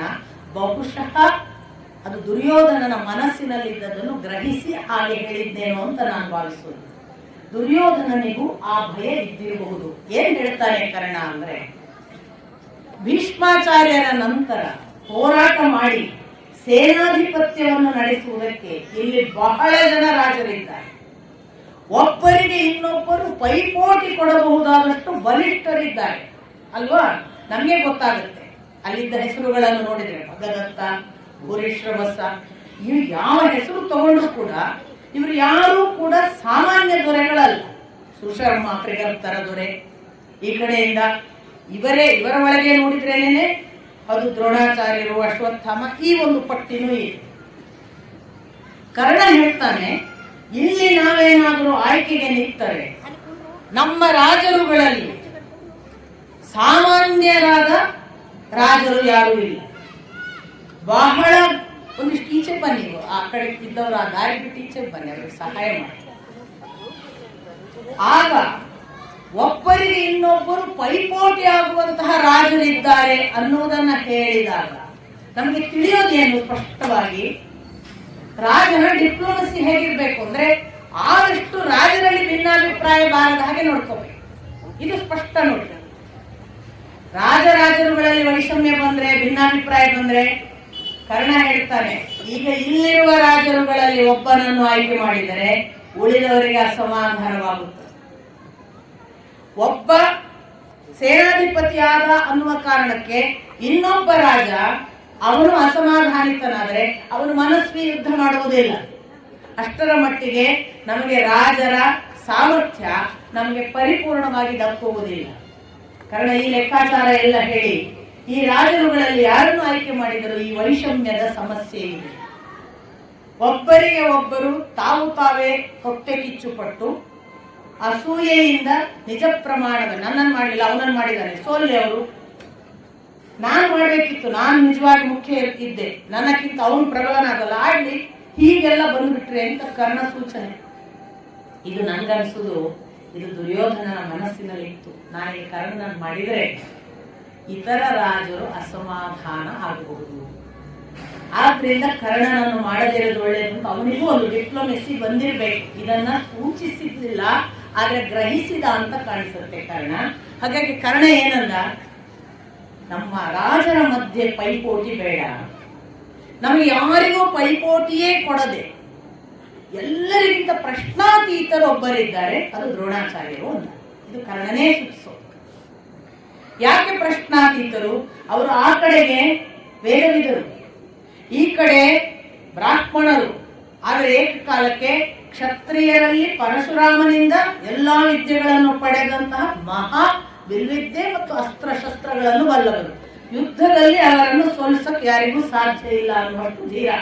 ಆದ್ರಿಂದ ದುರ್ಯೋಧನ ನನಗನ್ನಿಸ್ತದೆ, ನಾವು ರಾಜರುಗಳನ್ನು ಆರಿಸುವುದಕ್ಕಿಂತ ದ್ರೋಣಾಚಾರ್ಯರನ್ನು ಸೇನಾಧಿಪತ್ಯಕ್ಕೆ ಆರಿಸುವುದು ಒಳ್ಳೆಯದು. ಇದು ಬಹಳ ಅಪೂರ್ವವಾಗಿ ಕರ್ಣ ಯೋಚನೆ ಮಾಡಿಕೊಟ್ಟಂತಹ ಸಲಹೆ. ಇದು ಇದರ ಹಿಂದೆ ದುರ್ಯೋಧನನ ಮನಸ್ಸು ಕೂಡ ಇದೆ. ಅವರಿಬ್ರು ಸ್ನೇಹಿತರಲ್ಲ, ಒಳ್ಳೆ ಮನಸ್ಸು ಅರ್ಥ ಮಾಡಿಕೊಳ್ಳುವ ಮ್ಯಾಚಿಂಗ್ ಗುಣ ಕೂಡ ಇದೆ. ಆದ್ರಿಂದ ಒಂದು ದೃಷ್ಟಿಯಿಂದ ಕರ್ಣನಿಗೆ ಒಂದು ವಿಷಾದ, ಅವನು ಆಗಲಿಲ್ಲ. ಆದರೆ ಏಕಕಾಲಕ್ಕೆ ದುರ್ಯೋಧನನ ಮನಸ್ಸನ್ನು ಗ್ರಹಿಸಿ ತಾನು ತನ್ನ ಸೇನಾಧಿಪತ್ಯ ಹೋದರೂ ತೊಂದರೆ ಇಲ್ಲ, ಈ ಪಾರ್ಟಿ ಒಳಗೆ ಡಿಸ್ಪ್ಯೂಟ್ ಬರಬಾರ್ದು. ನಮ್ಮಲ್ಲಿ ಉಂಟಲ್ಲ, ಅವರನ್ನು ಪ್ರಧಾನಮಂತ್ರಿ ಮಾಡಿದರೆ 10 ಜನ ಈ ಪಾರ್ಟಿಯಿಂದ ಹೋಗ್ಬಿಡ್ತಾರೆ. ಅವ್ರು ಪ್ರಧಾನಮಂತ್ರಿ ಆಗದಾಗ ನೋಡ್ಕೋಬೇಕು. ಯಾಕೆ ಪಾರ್ಟಿ ಒಳಗೆ 50 ಜನ ಇದ್ದವರು 40 ಆಗ್ಬಿಡ್ತಾರೆ, ಅಥವಾ 30 ಆಗ್ಬಿಡ್ತಾರೆ. 20 ಜನ ಈ ಕಡೆ ಪಾರ್ಟಿ ಬರೋ ಲಕ್ಷಣ ಇದೆ. ಅವಾಗ ಏನ್ ಮಾಡ್ತೀವಿ ನಾವು? ಡಿಸ್ಪ್ಯೂಟ್ ಇಲ್ಲದ ಒಂದು ಪಾರ್ಟಿ ಯಾರ ಪರ್ಸನ್ ಅವನ್ನ ನೋಡಿ ಮಾಡಿಬಿಡೋಣ ಅಂತ. ಇದು ಅನ್ಡಿಸ್ಪ್ಯೂಟೆಡ್ ಪರ್ಸನ್ ದ್ರೋಣಾಚಾರ್ಯರು. ಆದ್ರೆ ಕೇವಲ ಅನ್ಡಿಸ್ಪ್ಯೂಟೆಡ್ ಪರ್ಸನ್ ಅಂತ ಹೇಳಿ ಶಿಖಂಡಿಯ ನಿಲ್ಲಿಸಿದ್ರಾಗುತ್ತಾ ಅಥವಾ ಇಂಥವರ ನಿಲ್ಲಿಸಿದ್ರಾಗುತ್ತಾ? ಆಗಲ್ಲ. ಇನ್ಯಾರು ಸಮರ್ಥರು ಇರ್ಬೇಕು. ದ್ರೋಣಾಚಾರ್ಯರು ಸಮರ್ಥರು ಕೂಡ. ಆದ್ದರಿಂದ ದ್ರೋಣಾಚಾರ್ಯರನ್ನು ಯುದ್ಧಕ್ಕೆ ನಿಲ್ಲಿಸೋಣ ಅಂತ ಪ್ರಾರಂಭ ಆಗುತ್ತೆ ಅವರ ಪ್ರಥಮ ದಿನದ ಮಾತುಕತೆ. ಇದರ ಮುಂದುವರಿದ ಭಾಗವಾಗಿ ಯಾವಾಗ ದ್ರೋಣಾಚಾರ್ಯರನ್ನ ಸೇನಾಧಿಪತಿಯನ್ನು ಆಯ್ಕೆ ಮಾಡಿದ್ದಾರೆ, ಮಾಡುವುದು ಅಂತ ಇವರಿಬ್ಬರು ತೀರ್ಮಾನ ಮಾಡುತ್ತಾರೆ, ಆ ತಕ್ಷಣ ಅದನ್ನು ತಿಳಿಸಬೇಕು ಅಂತ ಹೇಳಿ ದ್ರೋಣಾಚಾರ್ಯರ ಹತ್ರ ದುರ್ಯೋಧನ ಹೋಗ್ತಾನೆ. ನೀವು ಉತ್ತಮ ಕುಲದವರು, ಏಕಕಾಲಕ್ಕೆ ಬಹಳ ಅಸ್ತ್ರಶಸ್ತ್ರಗಳನ್ನು ಬಲ್ಲ ಕ್ಷತ್ರಿಯ ವೀರ ಕೂಡ. ನಿಮಗೆ ಗೊತ್ತಿಲ್ಲದೆ ಇರುವ ವಿದ್ಯೆ ಇಲ್ಲ. ನಿಮ್ಮನ್ನು ಎದುರಿಸುವ ಧೀರ ಯೋಧರು ಸಾಮಾನ್ಯ ಮಟ್ಟಿಗೆ ಯಾರೂ ಇಲ್ಲ ಅನ್ನುವಷ್ಟು ಪ್ರಬಲರು. ಆದ್ದರಿಂದ ನಿಮ್ಮನ್ನೇ ನಾನು ಸೇನಾಧಿಪತಿಯನ್ನಾಗಿ ಆಯ್ಕೆ ಮಾಡಿದ್ದೇನೆ ಅಂತ ಹೇಳ್ತಾರೆ. ದ್ರೋಣಾಚಾರ್ಯರು ಹೇಳ್ತಾರೆ, ನೀನು ಹೇಳಿದ್ದು ನಿಜ. ನಾನು ವೇದವನ್ನು ಓದಿಕೊಂಡಿದ್ದೇನೆ, ಅಧ್ಯಯನ ಮಾಡಿದ್ದೇನೆ. ನನಗೆ ಮನುಸ್ಮೃತಿಯ ಅಧ್ಯಯನ ಕೂಡ ಆಗಿದೆ. ನನಗೆ ಪರಶುರಾಮರಿನ ಅಸ್ತ್ರಶಸ್ತ್ರ ವಿದ್ಯೆಯೂ ಗೊತ್ತು. ನೀನು ಹೇಳಿದಂತೆ ನಾನು ಚೆನ್ನಾಗಿ ಯುದ್ಧವನ್ನೂ ಮಾಡಬಲ್ಲೆ. ಈ ಎಲ್ಲ ನನ್ನ ಗುಣಗಳನ್ನ ನೀನು ಅರಿತು ನನ್ನನ್ನು ಸೇನಾಧಿಪತಿಯನ್ನಾಗಿ ಆಯ್ಕೆ ಮಾಡಿದೆಯಲ್ಲ, ಈ ಒಂದು ನಿನ್ನ ಗುಣಗ್ರಾಹಿತ್ವಕ್ಕೆ ನಾನು ನಿನಗೆ ಏನು ವರವನ್ನು ಕೊಡಲಿ ಕೇಳುವಲ್ಲ. ದ್ರೋಣಾಚಾರ್ಯರು ನಾನು ಏನು ವರ ಕೊಡ್ಲಿ ಅಂತ ಕೇಳಿದ್ರು. ಆಶ್ಚರ್ಯ ನೋಡಿ, ವರ ಏನು ಕೊಡ್ಲಿ ಅಂತ ಕೇಳಿದಾಗ ದುರ್ಯೋಧನ ತಕ್ಷಣ ಹೇಳ್ತಾನೆ, ನಾನು ನಿಮ್ಮಿಂದ ಒಂದು ವರವನ್ನ ಬಯಸುತ್ತೇನೆ. ಏನು ಕೇಳ್ತಾನೆ ದ್ರೋಣಾಚಾರ್ಯ? ನನಗೆ ನೀವು ಯುದ್ಧದಲ್ಲಿ ಯುಧಿಷ್ಠಿರನನ್ನು ಬಂಧಿಸಿಕೊಡಬೇಕು. ಕೂಡಲೇ ದ್ರೋಣಾಚಾರ್ಯರು ಹೇಳ್ತಾರೆ, ನಾನು ನಿನ್ನ ಈ ಇಚ್ಛೆಯನ್ನು ಪೂರೈಸುತ್ತೇನೆ. ಆದರೆ ನನಗೆ ನೀನು ಯುಧಿಷ್ಠಿರನನ್ನು ಕೊಲ್ಲು ಅನ್ನಲಿಲ್ಲವಲ್ಲ, ಒಂದೊಮ್ಮೆ ಅವರನ್ನು ಕೊಲ್ಲು ವಧಿಸು ಅಂದಿದ್ದರೆ ನಾನು ಒಪ್ಪಿಕೊಳ್ಳುತ್ತೇನೆ. ಯಾಕೆಂದ್ರೆ ಯುಧಿಷ್ಠಿರನನ್ನು ಕೊಲ್ಲುವುದು ಸಾಧ್ಯವಿಲ್ಲ. ಅವನ ವಧೆಯನ್ನು ಅಪೇಕ್ಷಿಸದೆ ನೀನು ಅವನ ಬಂಧನವನ್ನು ಅಪೇಕ್ಷಿಸಿದೆಯಲ್ಲ, ಇದು ಆಶ್ಚರ್ಯ. ಹೇಳ್ತಾನೆ ಪುನಃ, ಯಾಕೆ ನೀನು ಅವನನ್ನು ಕೊಲ್ಲು ಅನ್ನದೆ ಬಂಧಿಸುವಂದೆ? ಬಹುಶಃ ನಿನಗೂ ಕೂಡ ಯುಧಿಷ್ಠಿರನೆಂದರೆ ಲೋಕದಲ್ಲಿ ಪ್ರಪಂಚದಲ್ಲಿ ಯಾರೂ ಅವನನ್ನು ದ್ವೇಷಿಸುವುದಿಲ್ಲ. ಹಾಗೆ ನಿನಗೂ ಕೂಡ ಅವನ ಮೇಲೆ ಜಗತ್ತಿನಲ್ಲಿ ಯಾರಿಂದಲೂ ದ್ವೇಷಿಸಲಾಗದ ವ್ಯಕ್ತಿ ಅನ್ನುವ ಹಾಗೆ ಯುಧಿಷ್ಠಿರನ ಮೇಲೆ ನಿನಗೆ ದ್ವೇಷ ಇಲ್ವಾ? ಆ ಕಾರಣಕ್ಕಾಗಿ ಬಂಧಿಸುವಂದೆಯಾ? ಯುಧಿಷ್ಠಿರನನ್ನು ಆ ಕಾಲಕ್ಕೆ ದ್ರೋಣಾಚಾರ್ಯರ ಮಾತು ಕೇಳಿದ್ರೆ ಯಾರೂ ದ್ವೇಷಿಸ್ತಿರ್ಲಿಲ್ಲ, ಇನ್ಕ್ಲೂಡಿಂಗ್ ದುರ್ಯೋಧನ ಅಂತ ಈಗ ಗೊತ್ತಾಯಿತು. ಆಶ್ಚರ್ಯ ಆಗುತ್ತೆ. ನಮ್ಮ ಕಾಲದ ವಿದ್ವಾಂಸರು, ಮಹಾಭಾರತವನ್ನು ಪ್ರವಚನ ಮಾಡುವ ಅನೇಕ ವಿದ್ವಾಂಸರು, ನಾನು ಹೆಸರು ಹೇಳೋದಿಲ್ಲ, ನಾನು ಬಹಳ ಗೌರವಿಸುವ ಎಲ್ಲ ವಿದ್ವಾಂಸರು, ಅವರು ಯುಧಿಷ್ಠಿರನನ್ನು ಬಹಳ ಕಡಿಮೆ ಮಾಡಿ ಮಾತಾಡ್ತಾರೆ. ನನಗೆ ಆಶ್ಚರ್ಯ ಆಗುತ್ತೆ. ಆ ಕಾಲಕ್ಕೆ ದ್ವೇಷಿಸದಿದ್ರೆ ಈ ಕಾಲಕ್ಕೆ ದ್ವೇಷಿಸ್ತಾರೆ ಅನ್ನೋದಕ್ಕೆ ಒಂದು ಯುಧಿಷ್ಠಿರ ಸಾಕ್ಷಿ, ಇನ್ನೊಂದು ಗಾಂಧಿ ಸಾಕ್ಷಿ. ಪರಮ ಪ್ರೀತ್ಯಾಸ್ಪದ ವ್ಯಕ್ತಿಗಳು ಇಬ್ರು ಕೂಡ ಆ ಕಾಲಕ್ಕೆ, ಅವರು ಬದುಕಿದ್ದ ಕಾಲಕ್ಕೆ ಅತ್ಯಂತ ದ್ವೇಷಕ್ಕೆ ಒಳಗಾಗಿ ಈಗ ಯುಧಿಷ್ಠಿರನನ್ನು ಗಾಂಧಿ ಹೋಲಿಸಿಯೇ ಬರೆಯಬೇಕು. ಯುಧಿಷ್ಠಿರ ಅಂದ್ರೆ ಗಾಂಧಿ, ಯುದ್ಧ ಬೇಡ, ಯುದ್ಧ ನಿವೃತ್ತಿ, ವನವಾಸ, ತೀರ್ಥಕ್ಷೇತ್ರ, ವಾಪಸ್ ಹೋಗೋಣ, ಕೊಲ್ಲೋದು ಬೇಡ, ಪುಣ್ಯ ಕಟ್ಕೊಳ್ಳೋಣ, ಪಾಪ ಯಾಕೆ? ಈ ಯುಧಿಷ್ಠಿರನದ್ದೇ ಘಾಟಿ ಈ ಗಾಂಧಿ ಅಂತ ಗಾಂಧಿ ಬಳಿ ಇಬ್ಬರನ್ನು, ಅಂದ್ರೆ ಒಂದು ಕಾಲದಲ್ಲಿ ಅತ್ಯಂತ ದ್ವೇಷವೇ ಇಲ್ಲದೆ ಎಲ್ಲರೂ ಪ್ರೀತಿಸಿದ ವ್ಯಕ್ತಿಯನ್ನ ಕಾಲಾಂತರದಲ್ಲಿ ದ್ವೇಷಿಸುವವರು ಹುಟ್ಟುತ್ತಾರೆ ಅನ್ನೋದಕ್ಕೆ ಒಂದು ಯುಧಿಷ್ಠಿರ ಸಾಕ್ಷಿ, ಒಂದು ಗಾಂಧಿ ಸಾಕ್ಷಿ. ಈಗ ಅವರಷ್ಟು ದ್ವೇಷಿಸುವ ಪಾತ್ರವೇ ಇಲ್ಲ ಅನ್ನುವ ಹಾಗೆ ಪ್ರವಚನಕಾರರು, ನಾನು ನನ್ನ ಅಪ್ಪನ ಬಾಯಿ ಒಂದೇ ಒಂದು ಮಾತು ಕೇಳಿ, ಬಹುಶಃ ಸಮಗ್ರವಾಗಿ ಓದುವಾಗ ವಾಕ್ಯದ ಹಿಂದಿನ ಸ್ವರ ಧ್ವನಿಗಳನ್ನು ಓದಿದರೆ ಯುಧಿಷ್ಠಿರನನ್ನು ಬೈಯಕ್ಕೆ ಯಾರಿಗೂ ಸಾಧ್ಯ ಇಲ್ಲ. ಆದರೆ ದ್ರೋಣಾಚಾರ್ಯರ ಭಾವನೆ ನೋಡಿ, ಬಹುಶಃ ನಿನಗೆ ಮತ್ತೆ ಯುಧಿಷ್ಠಿರನನ್ನು ಬಂಧಿಸಿ ತಂದ ಬಳಿಕ, ನಿನಗೆ ಒಪ್ಪಿಸಿದ ಬಳಿಕ ಅವನ ರಾಜ್ಯವನ್ನು ಅವನಿಗೆ ಮರಳಿ ಕೊಟ್ಟು ಯುದ್ಧ ನಿಲ್ಲಿಸುವ ವಿಚಾರ ಇದೆ ಅಂತ ಕಾಣಿಸುತ್ತಲ್ವಾ? ನಾನು ಖಂಡಿತಕ್ಕೂ ಸಹಾಯ ಮಾಡ್ತೇನೆ. ಆದರೆ ಒಂದು ಮಾತು ನೆನಪಿಟ್ಟುಕೋ, ನಾನು ಸೇನಾಧಿಪತಿ ಆದ ಬಳಿಕ ನಾನು ಎಲ್ಲ ವೀರರನ್ನೂ ಎದುರಿಸುತ್ತೇನೆ, ಇವರು ಅವರು ಅಂತ ಬಿಟ್ಟಿಲ್ಲದೆ. ಆದರೆ ದೃಷ್ಟದ್ಯುಮ್ನ ಮಾತ್ರ ನನ್ನ ಜೊತೆಗೆ ಹೋರಾಟ ಮಾಡಲಾರೆ. ಕಾರಣ, ಅವನು ಹುಟ್ಟಿದ್ದೇ ನನ್ನನ್ನು ವಧಿಸುವುದಕ್ಕೆ. ಅವನು ತಪೋಫಲದ ಮಗ. ಆದ್ದರಿಂದ ಅವನೊಬ್ಬನ ಜೊತೆಗೆ ಮಾತ್ರ ನಾನು ಹೋರಾಡುವುದಿಲ್ಲ, ಉಳಿದ ಎಲ್ಲರ ಜೊತೆಗೆ ಹೋರಾಡುತ್ತೇನೆ. ಇದು ಒಂದನೆಯ ಕಂಡೀಷನ್. ಎರಡನೆಯದು, ನೀನು ಕೇಳಿದ ಯುಧಿಷ್ಠಿರನ ಬಂಧನವನ್ನು ಅರ್ಜುನ ಇಲ್ಲದಿದ್ದರೆ ಮಾತ್ರ ನಾನು ಮಾಡಬಹುದು. ಅರ್ಜುನನಿರುವವರೆಗೆ ನಾನು ಅವನನ್ನು ಬಂಧಿಸಲಾರೆ. ಈ ಎರಡು ಸಂಗತಿಗಳನ್ನು ನಿನ್ನ ಗಮನಕ್ಕೆ ತಂದು ನಾನು ಇವತ್ತಿನ ಯುದ್ಧ ಆರಂಭ ಮಾಡ್ತೇನೆ ಅಂತ ಹೇಳಿದಾಗ ದುರ್ಯೋಧನ ಹೇಳ್ತಾನೆ, ನೀವು ಭಾವಿಸಿದ್ದು ತಪ್ಪು. ನಾನು ಯುಧಿಷ್ಠಿರನ ಬಂಧನವನ್ನು ಅಪೇಕ್ಷೆ ಪಟ್ಟದ್ದು ಅವನಿಗೆ ಮತ್ತೆ ನನ್ನ ರಾಜ್ಯದ ಪಾಲನ್ನು ಮರಳಿಕೊಟ್ಟು ಒಪ್ಪಂದ ಮಾಡಿಕೊಳ್ಳುವುದಕ್ಕಲ್ಲ. ಅವನನ್ನು ಕೊಲ್ಲುವುದಕ್ಕೆ ಯಾಕೆ ಹೇಳಲಿಲ್ಲ ಎಂದರೆ, ಒಬ್ಬ ಪಾಂಡವನನ್ನು ಕೊಂದರೂ ಉಳಿದವರು ನಮ್ಮನ್ನು ಸರ್ವನಾಶ ಮಾಡುತ್ತಾರೆ ಎಂದು ನನಗೆ ಗೊತ್ತು. 5 ಜನರನ್ನು ಸೋಲಿಸಲಿಕ್ಕೆ ಅಥವಾ ಕೊಲ್ಲಲಿಕ್ಕೆ ಸಾಧ್ಯ ಇಲ್ಲ ಎನ್ನುವುದನ್ನು ನಾನು ತಿಳಿದಿದ್ದೇನೆ. ದೇವತೆಗಳು ಕೂಡ ಸೋಲಿಸಲಾರರು. ಇದನ್ನು ಭೀಷ್ಮಾಚಾರ್ಯರು ಪದೇ ಪದೇ ಹೇಳಿದ್ದನ್ನು ಕೇಳಿದ್ದಾನೆ. ಅದು ಈಗ ಮನವರಿಕೆ ಆಗಿದೆ ಕಾಣ್ತದೆ ಅವನಿಗೆ. ದೇವತೆಗಳು ಕೂಡ ಇವರನ್ನು ಕೊಲ್ಲಲಾರರು ಎನ್ನುವುದು ನನಗೆ ಗೊತ್ತಿದೆ. ಆದ್ದರಿಂದ ನಾನು ಅವರ ಕೊಲೆಯನ್ನು ಅಪೇಕ್ಷೆ ಪಟ್ಟರೆ ನಾವು ಸರ್ವ ನಿರ್ನಾಮ ಆಗ್ತೇವೆ ಎನ್ನುವುದು ನನಗೆ ಗೊತ್ತು. ನಮ್ಮ ವಂಶವನ್ನು ನಿರ್ನಾಮ ಮಾಡಿ ಅವರ 5 ಜನರಲ್ಲಿ 4 ಜನ ಉಳಿಯಲಿ, ಅವರು ನಮ್ಮನ್ನು ಮುಗಿಸಿಯೇ ತೀರುತ್ತಾರೆ ಎಂದು ನಾನು ಬಲ್ಲೆ. ಆದ್ದರಿಂದ ನಾನು ಅವನ ವಧೆಯನ್ನು ಅಪೇಕ್ಷಿಸುವುದಿಲ್ಲ. ಮತ್ತೆ ಯಾಕೆ ಬಂಧನ? ದುರ್ಯೋಧನ ಯಾವ ಮಟ್ಟಕ್ಕೆ ಕ್ರಿಮಿನಲ್ ಅಂತ ಅವನು ಏನ್ ಹೇಳ್ತಾನೆ ಅಂದ್ರೆ, ಈಗ ಒಮ್ಮೆ ಬಂಧಿಸಿ ನೀನು ನನ್ನ ಬಳಿಗೆ ಅವನನ್ನು ತಂದರೆ ನಾನು ಮತ್ತೆ ಜೂತವನ್ನಾಡಿ ಅವನನ್ನು ಮತ್ತೆ 13 ವರ್ಷ ವನವಾಸಕ್ಕೆ ಅಟ್ಟಿ ದೀರ್ಘಕಾಲ ಮತ್ತೆ ರಾಜನಾಗಿ ಮೆರೆದಾಡಬೇಕು. ಅವರ ಯುದ್ಧವೂ ಇಲ್ಲ, ಅವರ ಜೊತೆಗೆ ನಮ್ಮ ಸಂಬಂಧವೂ ಇಲ್ಲ. ಅವರು ಹೇಗಿದ್ದಾರೋ ಅವರ ಪಾಡು, ನಾನು ವೈಭವದಿಂದ ದೀರ್ಘಾಯುಸ್ಸು ನನ್ನ ಕಾಲ ಇರುವವರೆಗೆ ರಾಜನಾಗಿ ಮೆರೆದಾಡಬಹುದು. ಆ ಯೋಚನೆಯಿಂದ ನಾನು ಅವನ ಬಂಧನವನ್ನು ಅಪೇಕ್ಷೆ ಪಟ್ಟಿದ್ದೇನೆ. ದ್ರೋಣಾಚಾರ್ಯರಿಗೆ ಏನು ಅನ್ನಿಸಿರಬಹುದು, ಅಥವಾ ನಮಗೇನೆ ಕೇಳುವಾಗ ಬಾಬಾ ಎಂಥ ದುಷ್ಟನಪ್ಪ ಇವ ಅಂತ ಅನ್ನುವ ಹಾಗೆ. ಅಂದ್ರೆ ಕೆಡುಕು ಮನಸ್ಸಿನಲ್ಲಿ ಒಮ್ಮೆ ಯೋಚನೆಗಳು, ಕೆಡುಕಿನ ಯೋಚನೆಗಳು ಒಮ್ಮೆ ಎಂಟರ್ ಆದ್ರೆ ಅದು ಕೆಡುಕಿನ ಮಲ್ಟಿಪ್ಲಿಕೇಶನ್ನೇ ಮಾಡ್ತಾ ಹೋಗ್ತದೆ.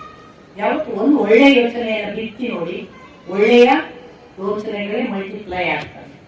ಯಾವಾಗ ಕೆಟ್ಟ ಯೋಚನೆಯನ್ನೇ ನಿತ್ಯ ಭಾವಿಸ್ತೇವಲ್ಲ, ಅವರಿಗೆ ಮತ್ತೆ ಒಳ್ಳೆಯ ಯೋಚನೆಗಳು ಬರುವುದೇ ಇಲ್ಲ. ಅದು ಒಂದಾದ್ಮೇಲೆ ಒಂದೊಂದು ಅದರ ಮೇಲೆ ಇನ್ನೊಂದು, ಅದು ಪ್ರತಿಯೊಂದು ಕೂಡ ಆತ್ಮಘಾತಕವಾಗಿ ನಮ್ಮ ನಾಶಕ್ಕೆ ಕಾರಣವಾಗ್ತದೆ ಅಂತ ಗೊತ್ತಾದ್ರೂ ಕೂಡ ಅವರಿಗೆ ಅದು ಮನವರಿಕೆ ಆಗುವುದಿಲ್ಲ. ಇದು ಬಹಳ ಡೇಂಜರಸ್ ಆದ ಟೆಂಡೆನ್ಸಿ. ನಮಗೆ ಗೊತ್ತೇ ಇಲ್ಲದೆ ಕೆಲವರಿಗೆ ಇರುತ್ತೆ. ಕೆಟ್ಟದೇ ಯೋಚನೆ ಮಾಡೋದು, ಕೆಟ್ಟದನ್ನೇ ಭಾವಿಸುವುದು, ಕೆಟ್ಟದನ್ನೇ ಹಾರೈಸುವುದು ಇನ್ನೊಬ್ಬರ ಬಗ್ಗೆ, ಕೆಡುಕನ್ನೇ ಯೋಚನೆ ಮಾಡುವುದು. ನಮ್ಮಲ್ಲಿ ಒಳ್ಳೆಯ ಯೋಚನೆಗಳು ಬರುವುದೇ ಇಲ್ಲ. ಪಾಸಿಟಿವಿಟಿ ಅನ್ನೋದು ಅಷ್ಟು ಮೈನಸ್ ಆಗುವುದು. ಇದು ದುರ್ಯೋಧನನ ದೋಷ. ಹಾಗಾಗಿ ಅವನಿಗೆ ಒಳ್ಳೆಯ ಯೋಚನೆನೇ ಬರಲ್ಲ. ಕೆಟ್ಟದ್ದನ್ನೇ ಮಾಡ್ತಾನೆ, ಕೆಟ್ಟದ್ದನ್ನೇ ಯೋಚನೆ ಮಾಡ್ತಾನೆ, ಕೆಟ್ಟದ್ದನ್ನೇ ಭಾವಿಸ್ತಾನೆ. ಒಂದಾದ ಮೇಲೆ ಒಂದು, ಇದಕ್ಕೆ ನೆಕ್ಸ್ಟ್ ಏನು, ಇದಕ್ಕೆ ನೆಕ್ಸ್ಟ್ ಪ್ಲಾನ್ ಏನು, ಇದಕ್ಕಿಂತ ಕೆಟ್ಟ ಪ್ಲಾನ್ ಏನು, ಇದನ್ನೇ ಯೋಚನೆ ಮಾಡಿಕೊಂಡು ಅದರ ಮಲ್ಟಿಪ್ಲಿಕೇಶನ್ ನಲ್ಲೇ ಸಂತೋಷ ಪಟ್ಟ ಹಾಗೆ ದುರ್ಯೋಧನ ಅವನ ಬದುಕಿನ ಒಂದು ಮುಖವಾಗಿ ಇಲ್ಲಿ ದ್ರೋಣಾಚಾರ್ಯರ ಮುಂದೆ ನಮಗೆ ಮತ್ತೆ ಕಾಣಿಸ್ತಾನೆ. ದ್ರೋಣಾಚಾರ್ಯರು ಆಗ ಏನು ಉತ್ತರಿಸೋದಿಲ್ಲ. ನಾನು ಈಗಾಗಲೇ ನಿನಗೆ ಹೇಳಿದ ಹಾಗೆ ಅರ್ಜುನ ನಿಲ್ಲದಿದ್ದರೆ ನಾನು ನಿನ್ನ ಇಚ್ಛೆಯಂತೆ ಯುಧಿಷ್ಠಿರನನ್ನು ಬಂಧಿಸಿ ತರುತ್ತೇನೆ. ಇದನ್ನು ಹೇಳಿದ ಕೂಡಲೇ ಸಂಜಯ ನೋಡಿ, ನಾವು ಮೊನ್ನೆ ಒಂದು ದಿವಸ ನಾನು ಹೇಳಿದೆ, ಇವನೇನು 10 ದಿನದ ಯುದ್ಧ ಹೇಳಿ ಪುನಃ ಇದನ್ನು ಬಂದು ನೋಡಿ ಪುನಃ ಶುರು ಮಾಡಿದ್ನ ಹೇಗೆ ಅಂತ. ಇಲ್ಲಿ ಉತ್ತರ ಇದೆ. ಇದ್ದಕ್ಕಿದ್ದ ಹಾಗೆ ಸಂಜಯ ಹೇಳ್ತಾನೆ, ಎಲ್ಲಕ್ಕೂ ಒಪ್ಪಿ ಸೇನಾಧಿಪತ್ಯವನ್ನು ಆರಂಭಿಸಿ ಬಹಳ ಭೀಕರವಾಗಿ ಯುದ್ಧ ಮಾಡಿದ ದ್ರೋಣಾಚಾರ್ಯರು ಬಹುಶಃ ಪಾಂಡವ ಸೇನೆಯ ಯಾವ ಯಾವ ವ್ಯಕ್ತಿಯನ್ನು ಉಳಿಸಲಿಲ್ಲ ಅನ್ನುವ ಹಾಗೆ ಮಹಾಭಯಂಕರ ಯುದ್ಧ ಮಾಡಿದ್ರು.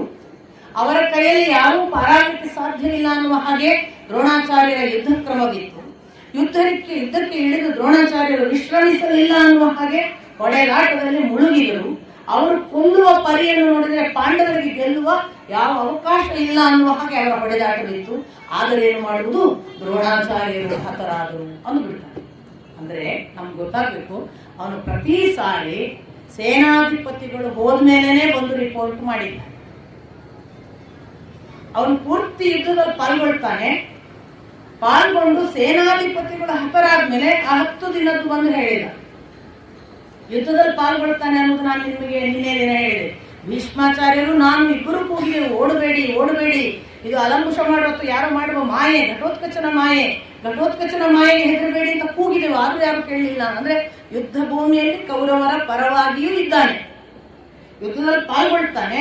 ಸೇನಾಧಿಪತಿಗಳ ಅಧಪತನವಾದ ಮೇಲೆ ಇಲ್ಲಿ ಬಂದು ರಿಪೋರ್ಟ್ ಮಾಡ್ತಾನೆ ಅಂತ ಈಗ ನಮ್ಗೆ ಖಚಿತವಾಗ್ತದೆ. ಯಾಕೆಂದ್ರೆ ಅವನು ಬಂದು ಹೇಳಿದ ದ್ರೋಣಾಚಾರ್ಯರು ಹತರಾದರು.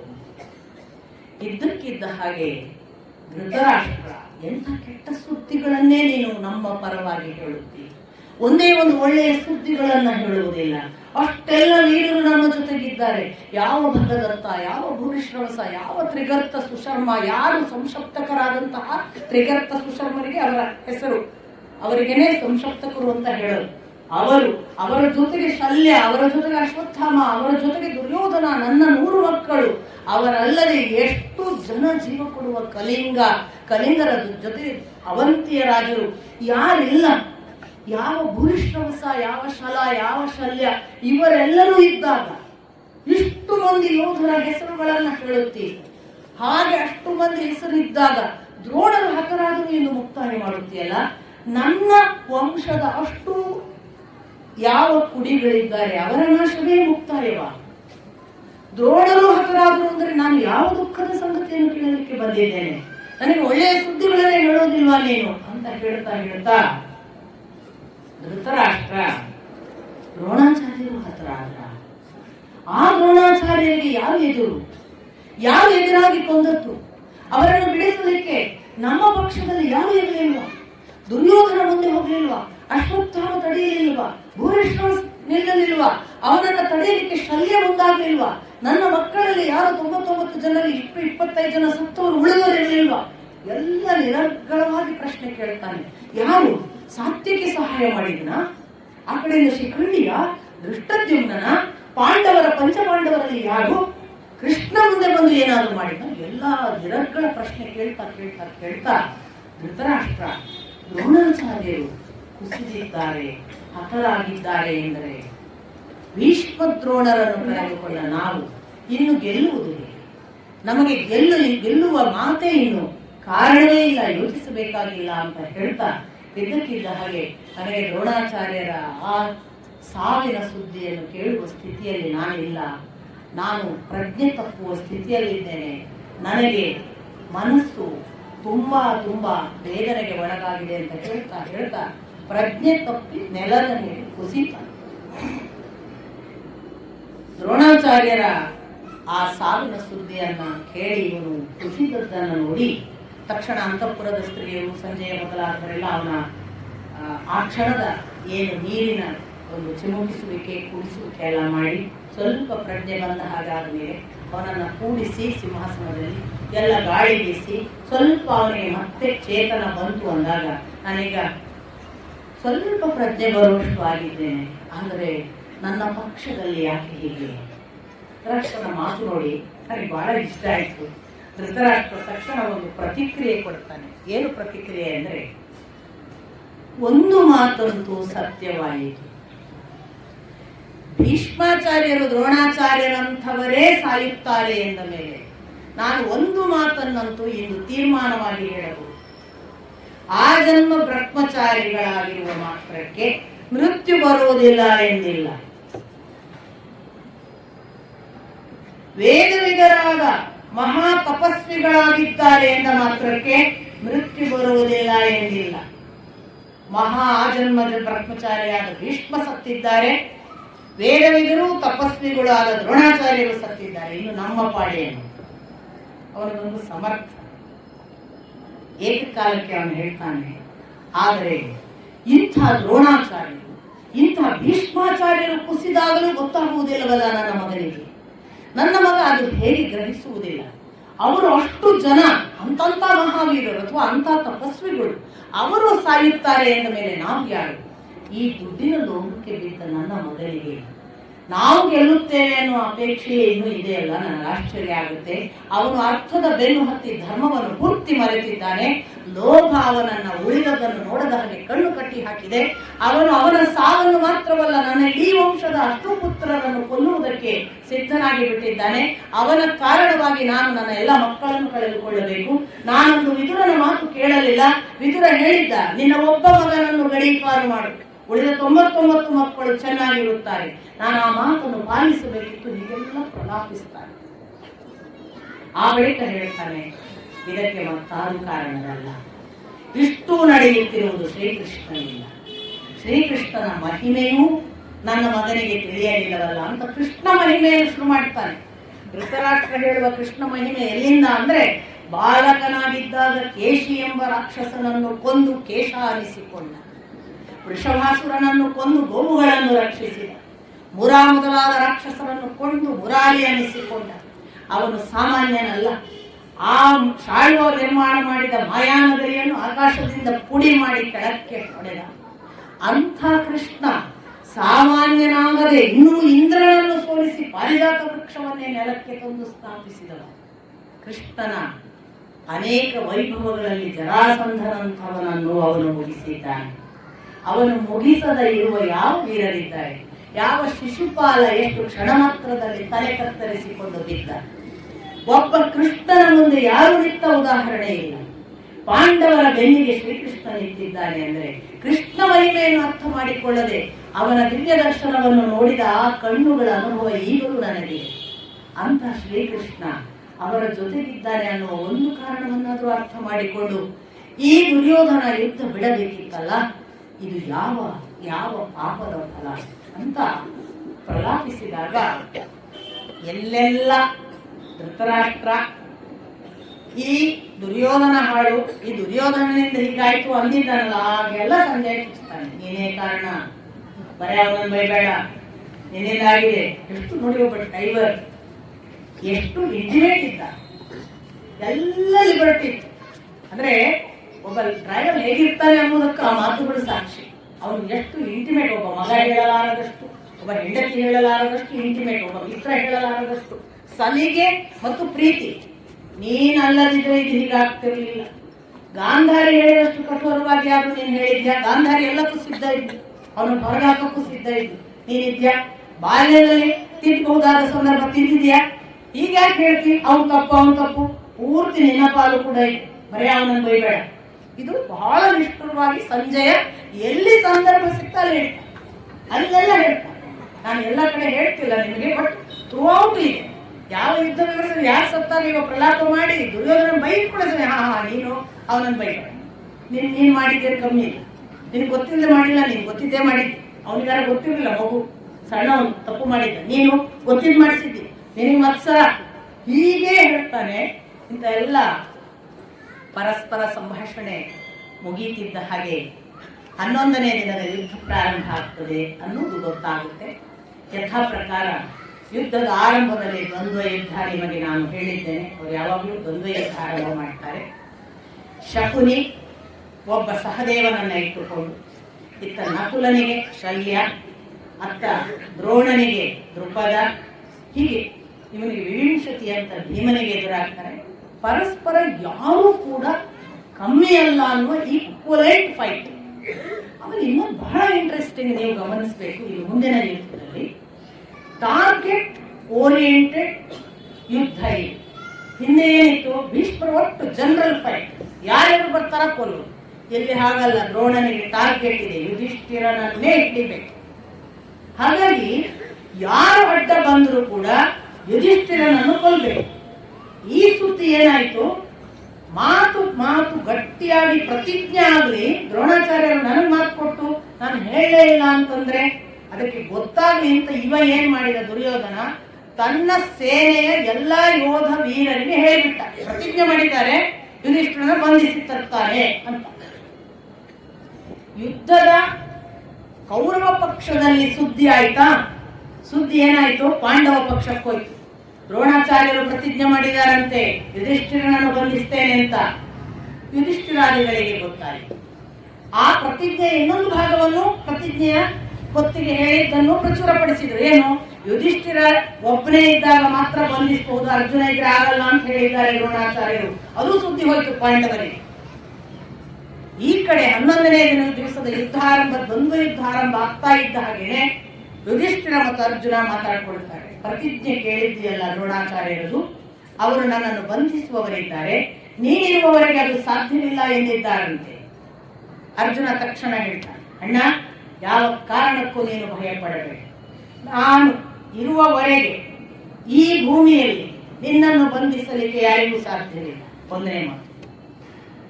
ಎರಡನೇ ಮಾತು, ಸತ್ಯವನ್ನು ಜೀವನದಲ್ಲಿ ಸುಳ್ಳೇ ಆಡದ, ಸತ್ಯವನ್ನು ಮಾತ್ರ ಆಡಿದ ಸ್ಮರಣೆ ಇರುವವನು ನಾನು. ಆದ್ದರಿಂದ ಈ ಮಾತು ಸತ್ಯ. ಮೂರನೇ ಮಾತು ಹೇಳ್ತಾನೆ, ನನ್ನ ಜೀವನದಲ್ಲಿ ಪ್ರತಿಜ್ಞೆಯನ್ನು ಮುರಿದ ಒಂದೇ ಒಂದು ನೆನಪು ನನಗಿಲ್ಲ. ನಾಲ್ಕನೇ ಮಾತು ಹೇಳ್ತಾನೆ, ನಾನು ಎಂದೂ ಕೂಡ ಪರಾಂಗುಖನಾದದ್ದು, ಸೋತದ್ದು ಒಂದೇ ಒಂದು ವಿವರ ನನ್ನ ಜೀವನದಲ್ಲಿ ನೆನಪಿಲ್ಲ. ಆದ್ದರಿಂದ ಅಣ್ಣ, ನನ್ನ ಪ್ರತಿಜ್ಞೆ ನಿಶ್ಚಿತ. ನಾನು ನಿನ್ನನ್ನು ಬಂಧಿಸುವುದಕ್ಕೆ ಅರೆ ಕ್ಷಣ ಬಿಡುವುದಿಲ್ಲ. ನೀನು ನಿಶ್ಚಿಂತೆಯಿಂದ ಇರು. ಈ ಭೂಮಿಯಲ್ಲಿ ನಾನಿದ್ದೇನೆ ಅಂದರೆ ನಿನ್ನನ್ನು ಬಂಧಿಸಲಿಕ್ಕೆ ಸಾಧ್ಯವಿಲ್ಲ. ಆಯ್ತು. ಅವರಿಬ್ಬರ ನಡುವೆ ಆ ಒಪ್ಪಂದ ಆಯಿತು. ಯುದ್ಧ, ದ್ವಂದ್ವ ಯುದ್ಧ ಪ್ರಾರಂಭ ಆದಾಗೆಲ್ಲ ಅರ್ಜುನ ಯಾವ ಕಾಲಕ್ಕೂ ಯಾರೊಟ್ಟಿಗೆ ಹೋರಾಟ ಮಾಡಿದ್ರು ಕಣ್ಣು ಯುಧಿಷ್ಠಿರನ ಜೊತೆಗಿರ್ಬೇಕಿದು ನಿಯಮ. ಯುದ್ಧ ಆಯ್ತು. ಕಾನ್ಸಂಟ್ರೇಷನ್ ದ್ರೋಣಾಚಾರ್ಯರು ಅಡ್ಡ ಬಂದವರೆಲ್ಲ ನಿವಾರಿಸುವುದು, ಯುಧಿಷ್ಠಿರನ ಹತ್ರ ಹೋಗುದು. ಇದು ಟಾರ್ಗೆಟ್ ಓರಿಯೆಂಟೆಡ್ ವಾರ್.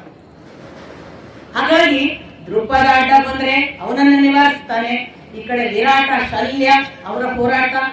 ಈ ಮಧ್ಯದಲ್ಲಿ ವಿವಿಂಶತಿಯನ್ನ ಭೀಮ, ಇವರ ಹೋರಾಟ. ನಕುಲ, ಶಲ್ಯ, ಈ ಕಡೆಯಿಂದ ಮತ್ತೆ ಶಕುನಿಗೆ ಸಹದೇವ. ಈ ಎಲ್ಲ ಯುದ್ಧಗಳು ಈಕ್ವಲ್ಲಿ ಪವರ್ಫುಲ್.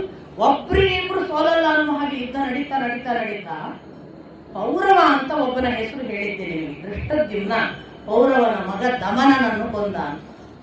ಯಾವಾಗ ಭೀಮ 8 ಧೃತರಾಷ್ಟ್ರ ಪುತ್ರನನ್ನು ಕೊಂದ ದಿನ, ಶಲನ ಮಗನನ್ನು ಕೊಂದ ಅಂದಿತ್ತು. ಈ ಪೌರವ ಅಭಿಮನ್ಯುವಿಗೆ ಮುಖಾಮುಖಿ ಆಗ್ತಾನೆ. ನಾನು ಈ ಪೂರ್ವದ ಯುದ್ಧಗಳಲ್ಲೆಲ್ಲ ಅಭಿಮನ್ಯುವಿನ ಯುದ್ಧ ಪ್ರಭೆಯನ್ನ ಹೇಳಿಲ್ಲ, ಜನರಲ್ ಯುದ್ಧ ಅಲ್ವಾ, ಹಾಗಾಗಿ ಹೇಳಿಲ್ಲ. ಆದ್ರೆ ನೀವು ಯುದ್ಧ ಓದಿದ್ರೆ ಗೊತ್ತಾಗುತ್ತೆ. ಒಂದು ಮಾತು ಬರುತ್ತೆ ಅಲ್ಲಿ, ಪ್ರೇಕ್ಷಕಗಳು, ಅಲ್ಲಿ ಪ್ರೇಕ್ಷಕರಿದ್ರು ಅಂತ ಗೊತ್ತಾಗುತ್ತೆ. ಅಂದ್ರೆ ಯುದ್ಧ ನೋಡಲಿಕ್ಕೆ ಎಲ್ಲ ಆಡಿಯನ್ಸ್ ಕೂತಿದ್ದಾರೆ, ಇದೆಲ್ಲ ಬಹಳ ವಿಶೇಷ. ಅಲ್ಲಿ ಜನರು ಮಾತಾಡ್ಕೊಂಡ್ರಂತೆ, ಕೃಷ್ಣ ಅರ್ಜುನ ಇಬ್ಬರು ಸೇರಿದ್ರೆ ಎಷ್ಟಾಗ್ತದಲ್ಲ ಅದರ ಅರ್ಧಕ್ಕೆ ಹೆಚ್ಚು ಅಭಿಮನ್ಯುವಿನ ಪರಾಕ್ರಮ ಅಂತ.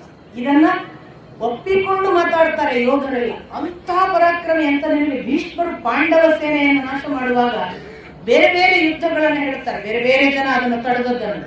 ಅಭಿಮನ್ಯು ಯಾವ ಮಟ್ಟಕ್ಕೆ ತಡೆದಿದ್ದಾನೆ ಅನ್ನೋದನ್ನೇ ಓದಬೇಕು ನೀವು. ಅವನು ಶತ್ರು ಸೇನೆಯನ್ನು ಯಾವ ಪರಿನಾಶ ಮಾಡ್ತಾನೆ, ಎದುರಿಗೆ ಬಂದ ಎಲ್ಲಾ ವೀರರನ್ನು ಹೇಗೆ ದಂಡಿಸ್ತಾನೆ, ಎಂತೆಂಥ ವೀರರು ಕೂಡ ಅವರ ಮುಂದೆ ಹೇಗೆ ಸೋಲ್ತಾರೆ.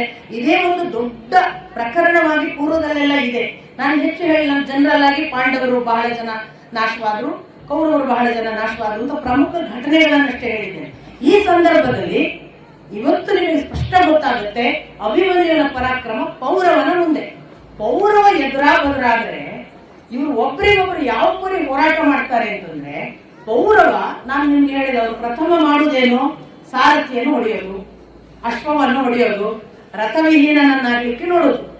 ಅಭಿಮನ್ಯುವಿಗೆ ಪೌರವ ಆ ಪ್ರಯತ್ನ ಮಾಡ್ತಾನೆ. ಅವನು ಮೊದಲು ಸಾರಥಿಯನ್ನು ಹೊಡಿತಾನೆ ಅಭಿಮನ್ಯು ಏಕಕಾಲಕ್ಕೆ, ಅದರ ಅಶ್ವಗಳನ್ನು ಹೊಡಿತಾನೆ. ಆ ಬಳಿಕ ರಥ ಧ್ವಜ ಕತ್ತರಿಸ್ತಾನೆ.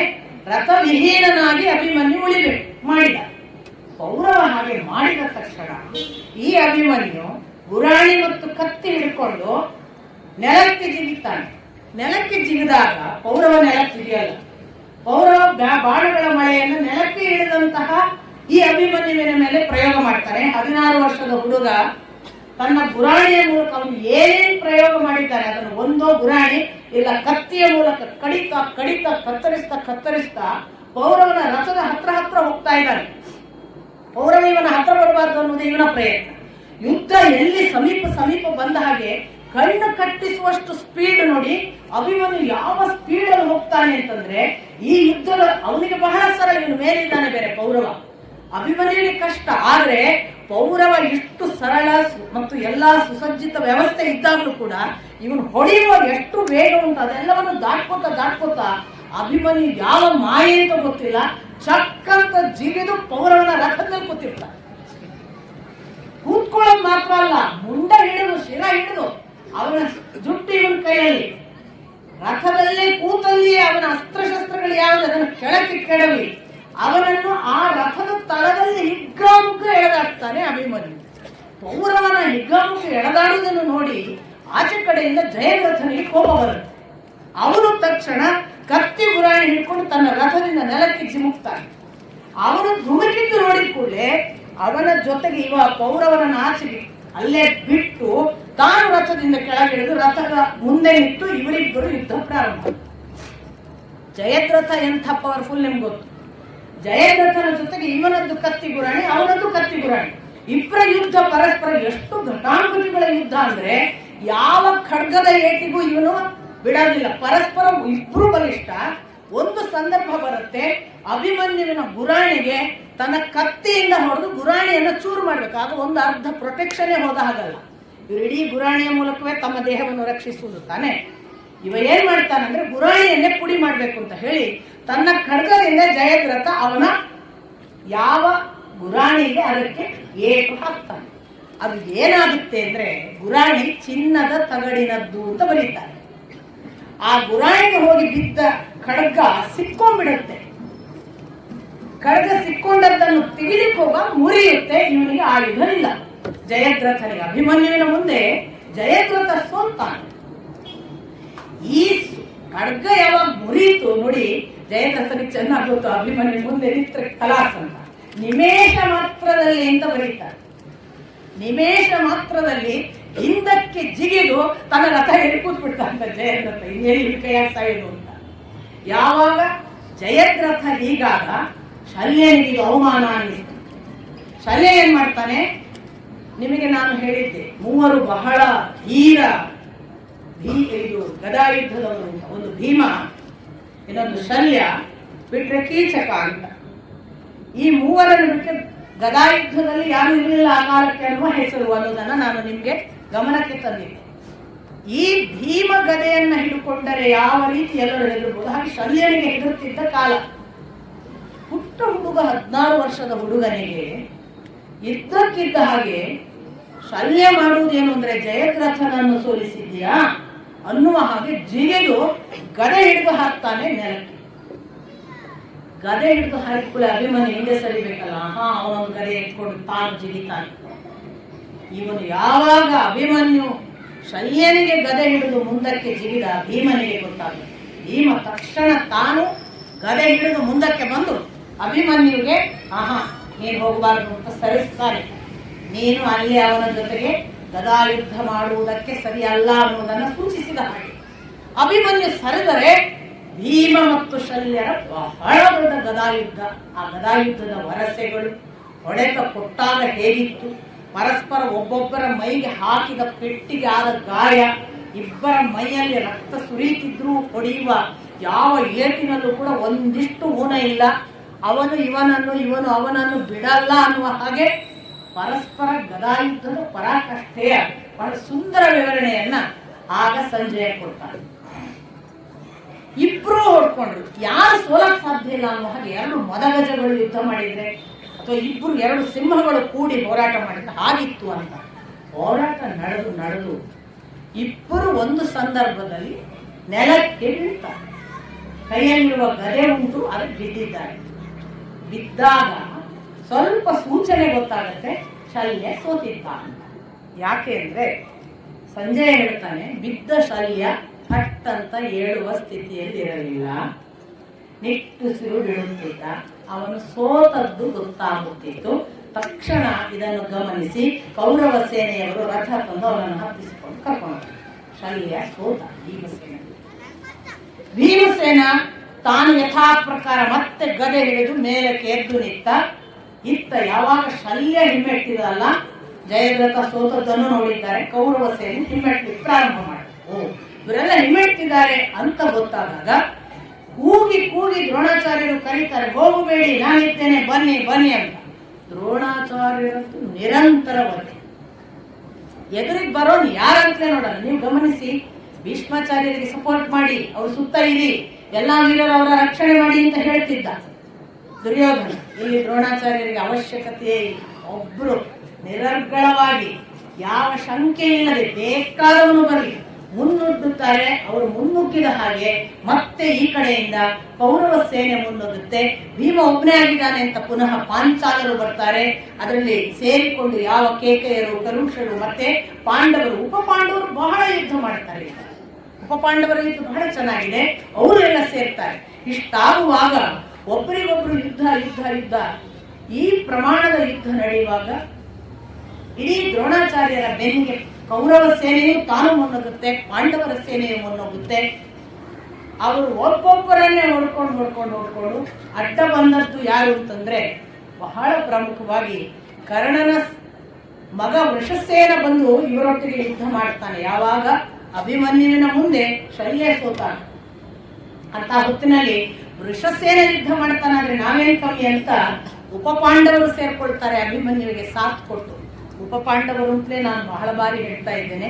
ನಿಮಗೆಲ್ಲರಿಗೂ ಅವರ ಹೆಸರು ನೆನಪಿರಬಹುದು. ಯುಧಿಷ್ಠಿರನ ಮಗ ಪ್ರತಿವಿಂಧ್ಯ, ಭೀಮನ ಮಗ ಸುತ ಸೋಮ, ಹಾಗೆಯೇ ಅರ್ಜುನನ ಮಗ ಶ್ರುತ ಕರ್ಮ, ನಕುಲನ ಮಗ ಶತಾನೀಕ, ಸಹದೇವನ ಮಗ ಶ್ರುತ ಕೀರ್ತಿ ಅಂತ ಕೆಲವರು, ಶ್ರುತ ಸೇನ ಅಂತ ಕೆಲವರು, ಶ್ರುತ ಕೀರ್ತಿಯ ಸರಿ ಅಂತ ನಮ್ಮ ಅಪ್ಪ.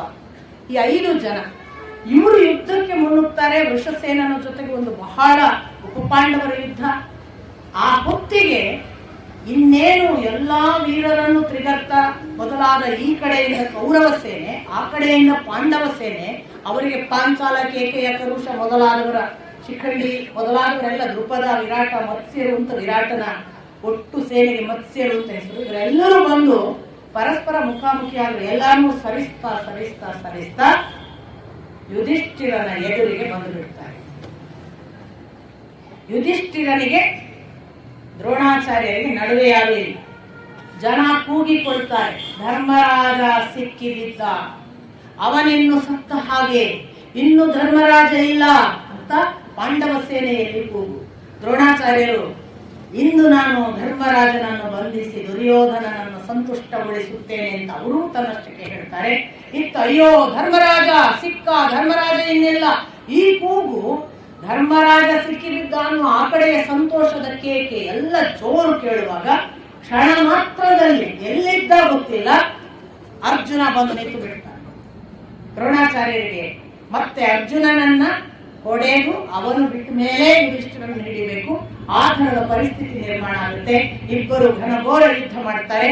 ಇನ್ನೇನು ಯುದ್ಧ ಬಹಳ ಪರಾಕಾಷ್ಠೆಗೆ ಹೋಯ್ತು ಅನ್ನೋವಾಗ ಸೂರ್ಯಾಸ್ತ ಆಗುತ್ತೆ. ಸೋಲನ್ನ ಯಾರು ಒಂದು ದೃಷ್ಟಿಯಿಂದ ಶಲ್ಯ ಸೋತಿದ್ದಾನೆ, ಜಯದ್ರಥ ಸೋತಿದ್ದಾನೆ ಅನ್ನುವ ಪಟ್ಟಿ ಬಿಟ್ರೆ ಒಂದಿಬ್ರು ಪಾಂಚಾಲರನ್ನು ಕೊಂದಿರ್ತಾರೆ ದ್ರೋಣರು. ವ್ಯಾಘ್ರದತ್ತ, ಸಿಂಹಸೇನ ಅನ್ನುವಂತಹ ಪಾಂಚಾಲ ಸೇನೆಯ ಇಬ್ರು ಯೋಧರು ಬಿಟ್ರೆ ಯಾರು ಮಹಾ ಯುದ್ಧ ಆಗಿಲ್ಲ. ಆದರೆ ಪಾಂಡವರ ಕಡೆಗಿಂತ ಸೋತವರು ಈ ಬಾರಿ ಅಭಿಮನ್ಯುವಿನ ಪರಾಕ್ರಮದ ಮುಂದೆ ಹಲವು ರಾಜರು ಸೋತರು ಅನ್ನುವ ಹಾಗೆ ಉಲ್ಲೇಖ ಆಗಿ ಆ ದಿನದ ಯುದ್ಧ ಮುಕ್ತಾಯ. 12ನೇ ದಿನ ಮತ್ತೆ ಯುದ್ಧ ಆರಂಭ ಆಗಬೇಕು. ದ್ರೋಣಾಚಾರ್ಯರು ದುರ್ಯೋಧನನನ್ನು ಕರೆದು ಹೇಳ್ತಾರೆ, ನಾನು ನಿನ್ನೆ ಮಾಡಿದ ಪ್ರಯತ್ನವನ್ನು ನೀನು ಗಮನಿಸಿ. ನಿನಗೆ ನಾನು ಈಗಾಗಲೇ ಹೇಳಿದ್ದೇನೆ, ಎಲ್ಲಿಯವರೆಗೆ ಅರ್ಜುನನಿದ್ದಾನೆ ಅಲ್ಲಿಯವರೆಗೆ ನಾನು ಆ ಯುಧಿಷ್ಠಿರನನ್ನು ಹಿಡಿದು ತರಲಾರೆ. ನೀನು ಒಂದು ಸಹಾಯ ನನಗೆ ಮಾಡು, ಹೇಗಾದರೂ ಯಾವ ದಾರಿಯಿಂದಲಾದರೂ ಅರ್ಜುನನನ್ನು ಈ ರಣಾಂಗಣದಿಂದ ಹೊರಕ್ಕೆ ಕಳುಹಿಸು. ನಾನು ಯುಧಿಷ್ಠಿರನನ್ನು ಬಂಧಿಸಿ ತರುವುದು ನನ್ನ ಜವಾಬ್ದಾರಿ. ಇದನ್ನು ನೀನು ಹೇಗೆ ಮಾಡುತ್ತೀ ನಿನಗೆ ಬಿಟ್ಟರು. ಇಷ್ಟರಲ್ಲಿ ತ್ರಿಗರ್ತರು, ಅವರೇ ಸುಶರ್ಮ ಅಂತ ಪದೇ ಪದೇ ನಾನು ನಿಮಗೆ ಹೇಳ್ತಿದ್ದೆ, ಅವರು ತ್ರಿಗರ್ತರ ದೊರೆ.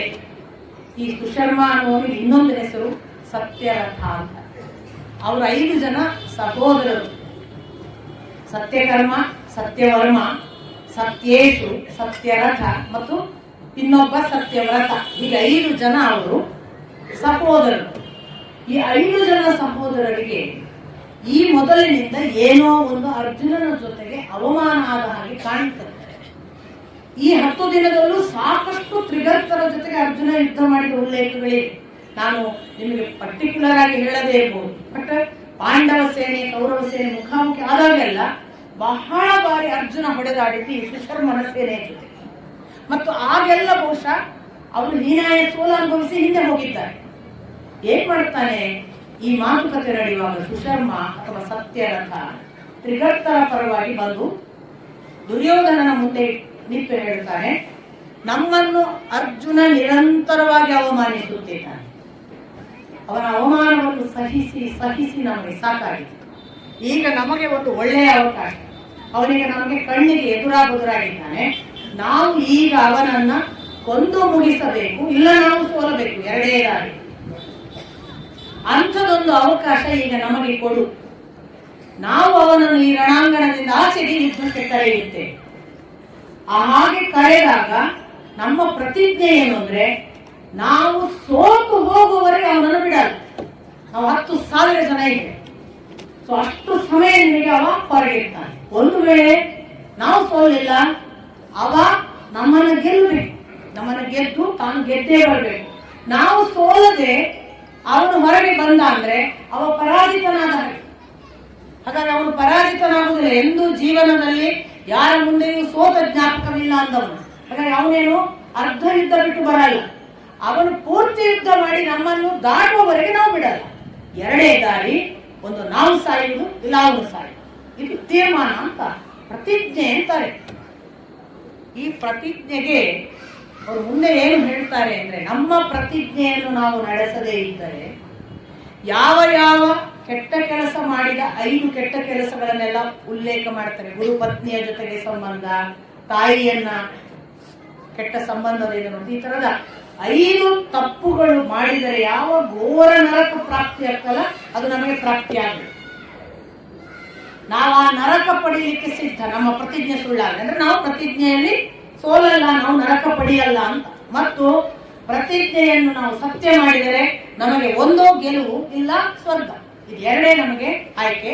ನಾವು ಈ ಪ್ರತಿಜ್ಞೆಯನ್ನು ನಡೆಸ್ತೇವೆ, ನಮಗೆ ಅವಕಾಶ ಕೊಡಿ ಅಂತ ಏಕಾಏಕಿ ಅವರೇ ಸಂಶಪ್ತಕರು, ತ್ರಿಗರ್ತರೇ ಸಂಶಪ್ತಕರು, ಅವರು ಹಾಗೆ ಕೇಳಿಕೊಳ್ತಾರೆ. ತಕ್ಷಣ ದುರ್ಯೋಧನ ಬಹಳ ಒಳ್ಳೆಯ ಅವಕಾಶ ತನ್ನ ಒದಗಿ ಬಂತು, ಅನುಕೂಲ ಆಯಿತು ಅಂತ ಇವ್ರು ಏನ್ ಮಾಡ್ತಾರೆ, ಆ ಅನುಮತಿಯನ್ನು ಪಡೆದು ದುರ್ಯೋಧನಿಗೆ ಮಾತು ಕೊಟ್ಟಿದ್ದಾರೆ ಅವರು, ನಾವು ಸೋಲದೆ ಅರ್ಜುನ ಈಚೆಗೆ ಬರಲ್ಲ, ಒಂದು ನಾವು ಸಾಯ್ಬೇಕು, ನಾವು ಸಾಯ್ಬೇಕು. ಇವರು ಹೋಗಿ ಬರೇ ಮಾತಲ್ಲ, ಒಂದು ಯಜ್ಞ ಮಾಡ್ತಾರೆ.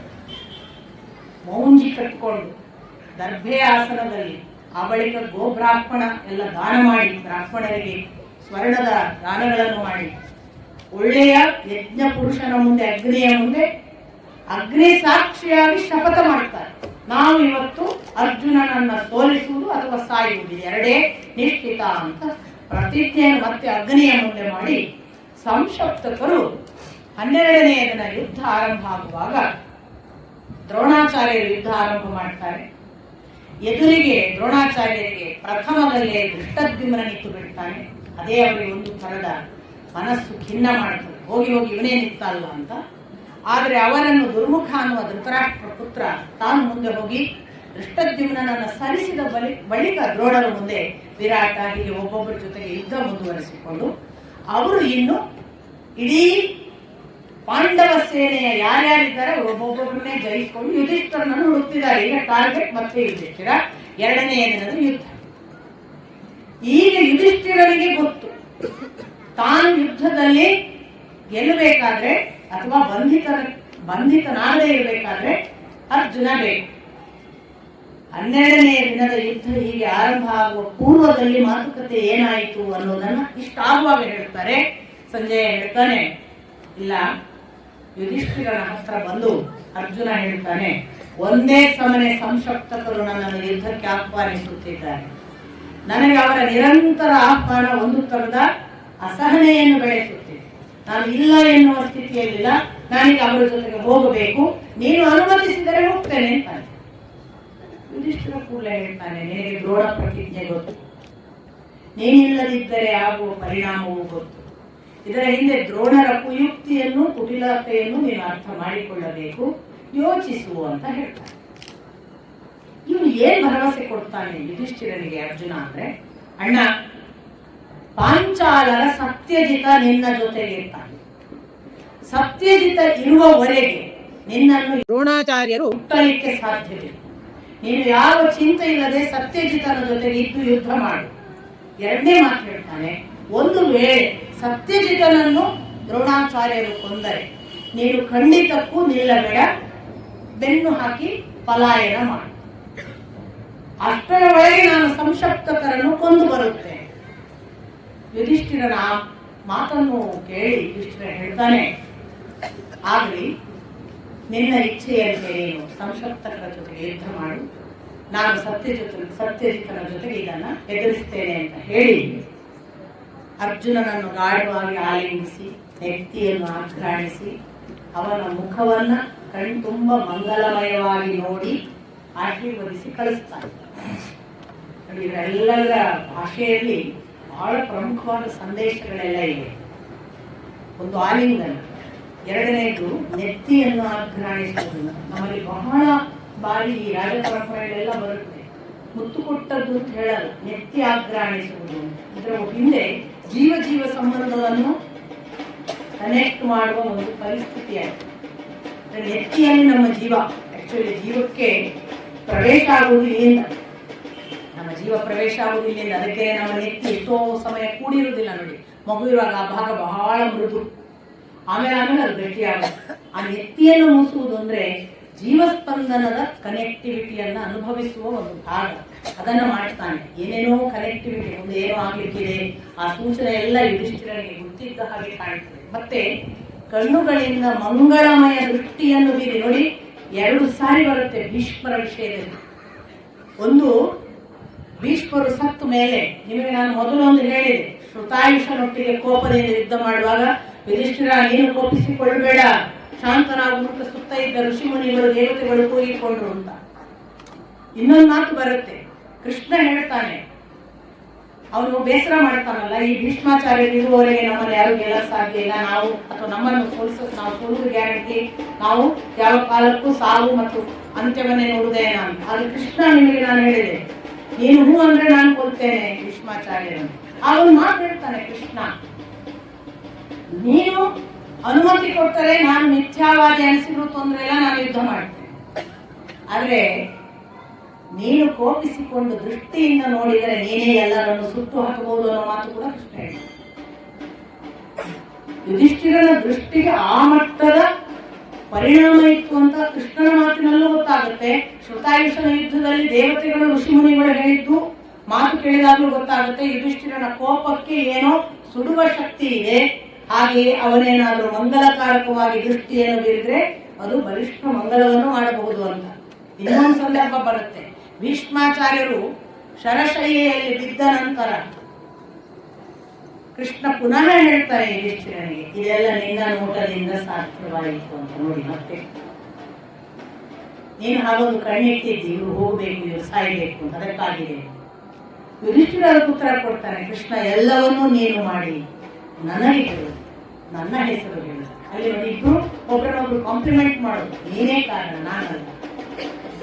ಎಲ್ಲ ಸೂಚನೆ ನೋಡುವಾಗ ಇವನು ನೋಡಿ, ಅರ್ಜುನನನ್ನು ಮಂಗಲದ ದೃಷ್ಟಿಯಿಂದ ಹರಸಿದ, ಕಳುಹಿಸಿದ, ಏನೋ ಸೂಚನೆಗಳೆಲ್ಲ ಇದೆ. ಹೋದ ಅರ್ಜುನ, ಹೋದ ನಂತರ ಆ ಕಡೆಯಿಂದ ಯುದ್ಧ ಏನಾಯ್ತು ಅಂತ ಒಂದು ವಿವರಣೆ. ಸಂಶಪ್ತಕರ ಜೊತೆಗೆ ಯುದ್ಧಕ್ಕೆ ಹೊರಡ್ತಾನೆ. ಸಂಶಪ್ತಕರು ರಣರಂಗದ ಆಚೆಗೆ ಕರ್ಕೊಂಡು ಹೋಗ್ತಾರೆ. ಅಲ್ಲಿ ಹೋಗಿ ಯುದ್ಧ ಆರಂಭ ಮಾಡುವಾಗ ಕೃಷ್ಣನ ಹತ್ರ ಹೇಳ್ತಾನೆ, ಇವರಿಗೆ ಗೊತ್ತಿಲ್ಲ ರುದ್ರನೊಬ್ಬ ಭೂಲೋಕದಲ್ಲಿ ಸರ್ವನಾಶ ಮಾಡುವುದಕ್ಕೆ ನಿತ್ತ, ಹಾಗೆ ನಾನು ಬಂದಿದ್ದೇನೆ ಅಂತ. ನಗುತ್ತಾರೆ. ಅವರ ಸಾವು ಅವರಿಗೆ ಸನ್ನಿಹಿತವಾದದ್ದು ಗೊತ್ತಿಲ್ಲ. ಕೃಷ್ಣ ಕರ್ಕೊಂಡು ಹೋಗು ಅವರ ಮುಂದೆ. ನೋಡಿ, ಎಲ್ಲಿ ಕೂಡ ಕೃಷ್ಣನ ಅನುಮತಿ ತಗೊಂಡಿಲ್ಲ ಅರ್ಜುನ, ಗಮನಿಸ್ಬೇಕು. ಸಂಶಪ್ತಕರ ಜೊತೆ ಯುದ್ಧ ಮಾಡಕ್ ಹೋಗೋಣ ಅಂತ ಕೃಷ್ಣನನ್ನು ಕೇಳಿಲ್ಲ. ಅರ್ಜುನ ಹೀಗೆ ಕರ್ಕೊಂಡು ಹೋಗು ಅಂದಾಗ, ನಾನು ರುದ್ರ ಅವರನ್ನು ಸರ್ವನಾಶ ಮಾಡಕ್ ಹೊರಟಿದ್ದೀನಿ ಅಂದಾಗ ಕೃಷ್ಣ ನಸುನಕ್ಕ ಅಂತ ಇದೆ, ಅದು ಗಮನಿಸ್ಬೇಕು. ಕೃಷ್ಣ ನಸುನಕ್ಕ ಸಂಶಪ್ತಕರ ಕಡೆಗೆ ಹೊರಟ. ಆ ಕಡೆಯಿಂದ ಸಂಶಪ್ತಕರ ಜೊತೆಗೆ ಅರ್ಜುನನ ಯುದ್ಧ ಆಯಿತು. ಈ ಕಡೆಯಿಂದ ದ್ರೋಣಾಚಾರ್ಯರು ಮತ್ತು ಇತರ ಪಾಂಡವಾದಿಗಳ ಮುಖಾಮುಖಿ ಆಯಿತು. ಮುಂದೆ ಏನಾಯಿತು ಅನ್ನೋದು 12ನೇ ದಿನದ ಯುದ್ಧದ ಭಾಗ ಬಹಳ ದೀರ್ಘ ಇದೆ. ನಾಳೆ ನೋಡೋಣ. ನಮಸ್ಕಾರ.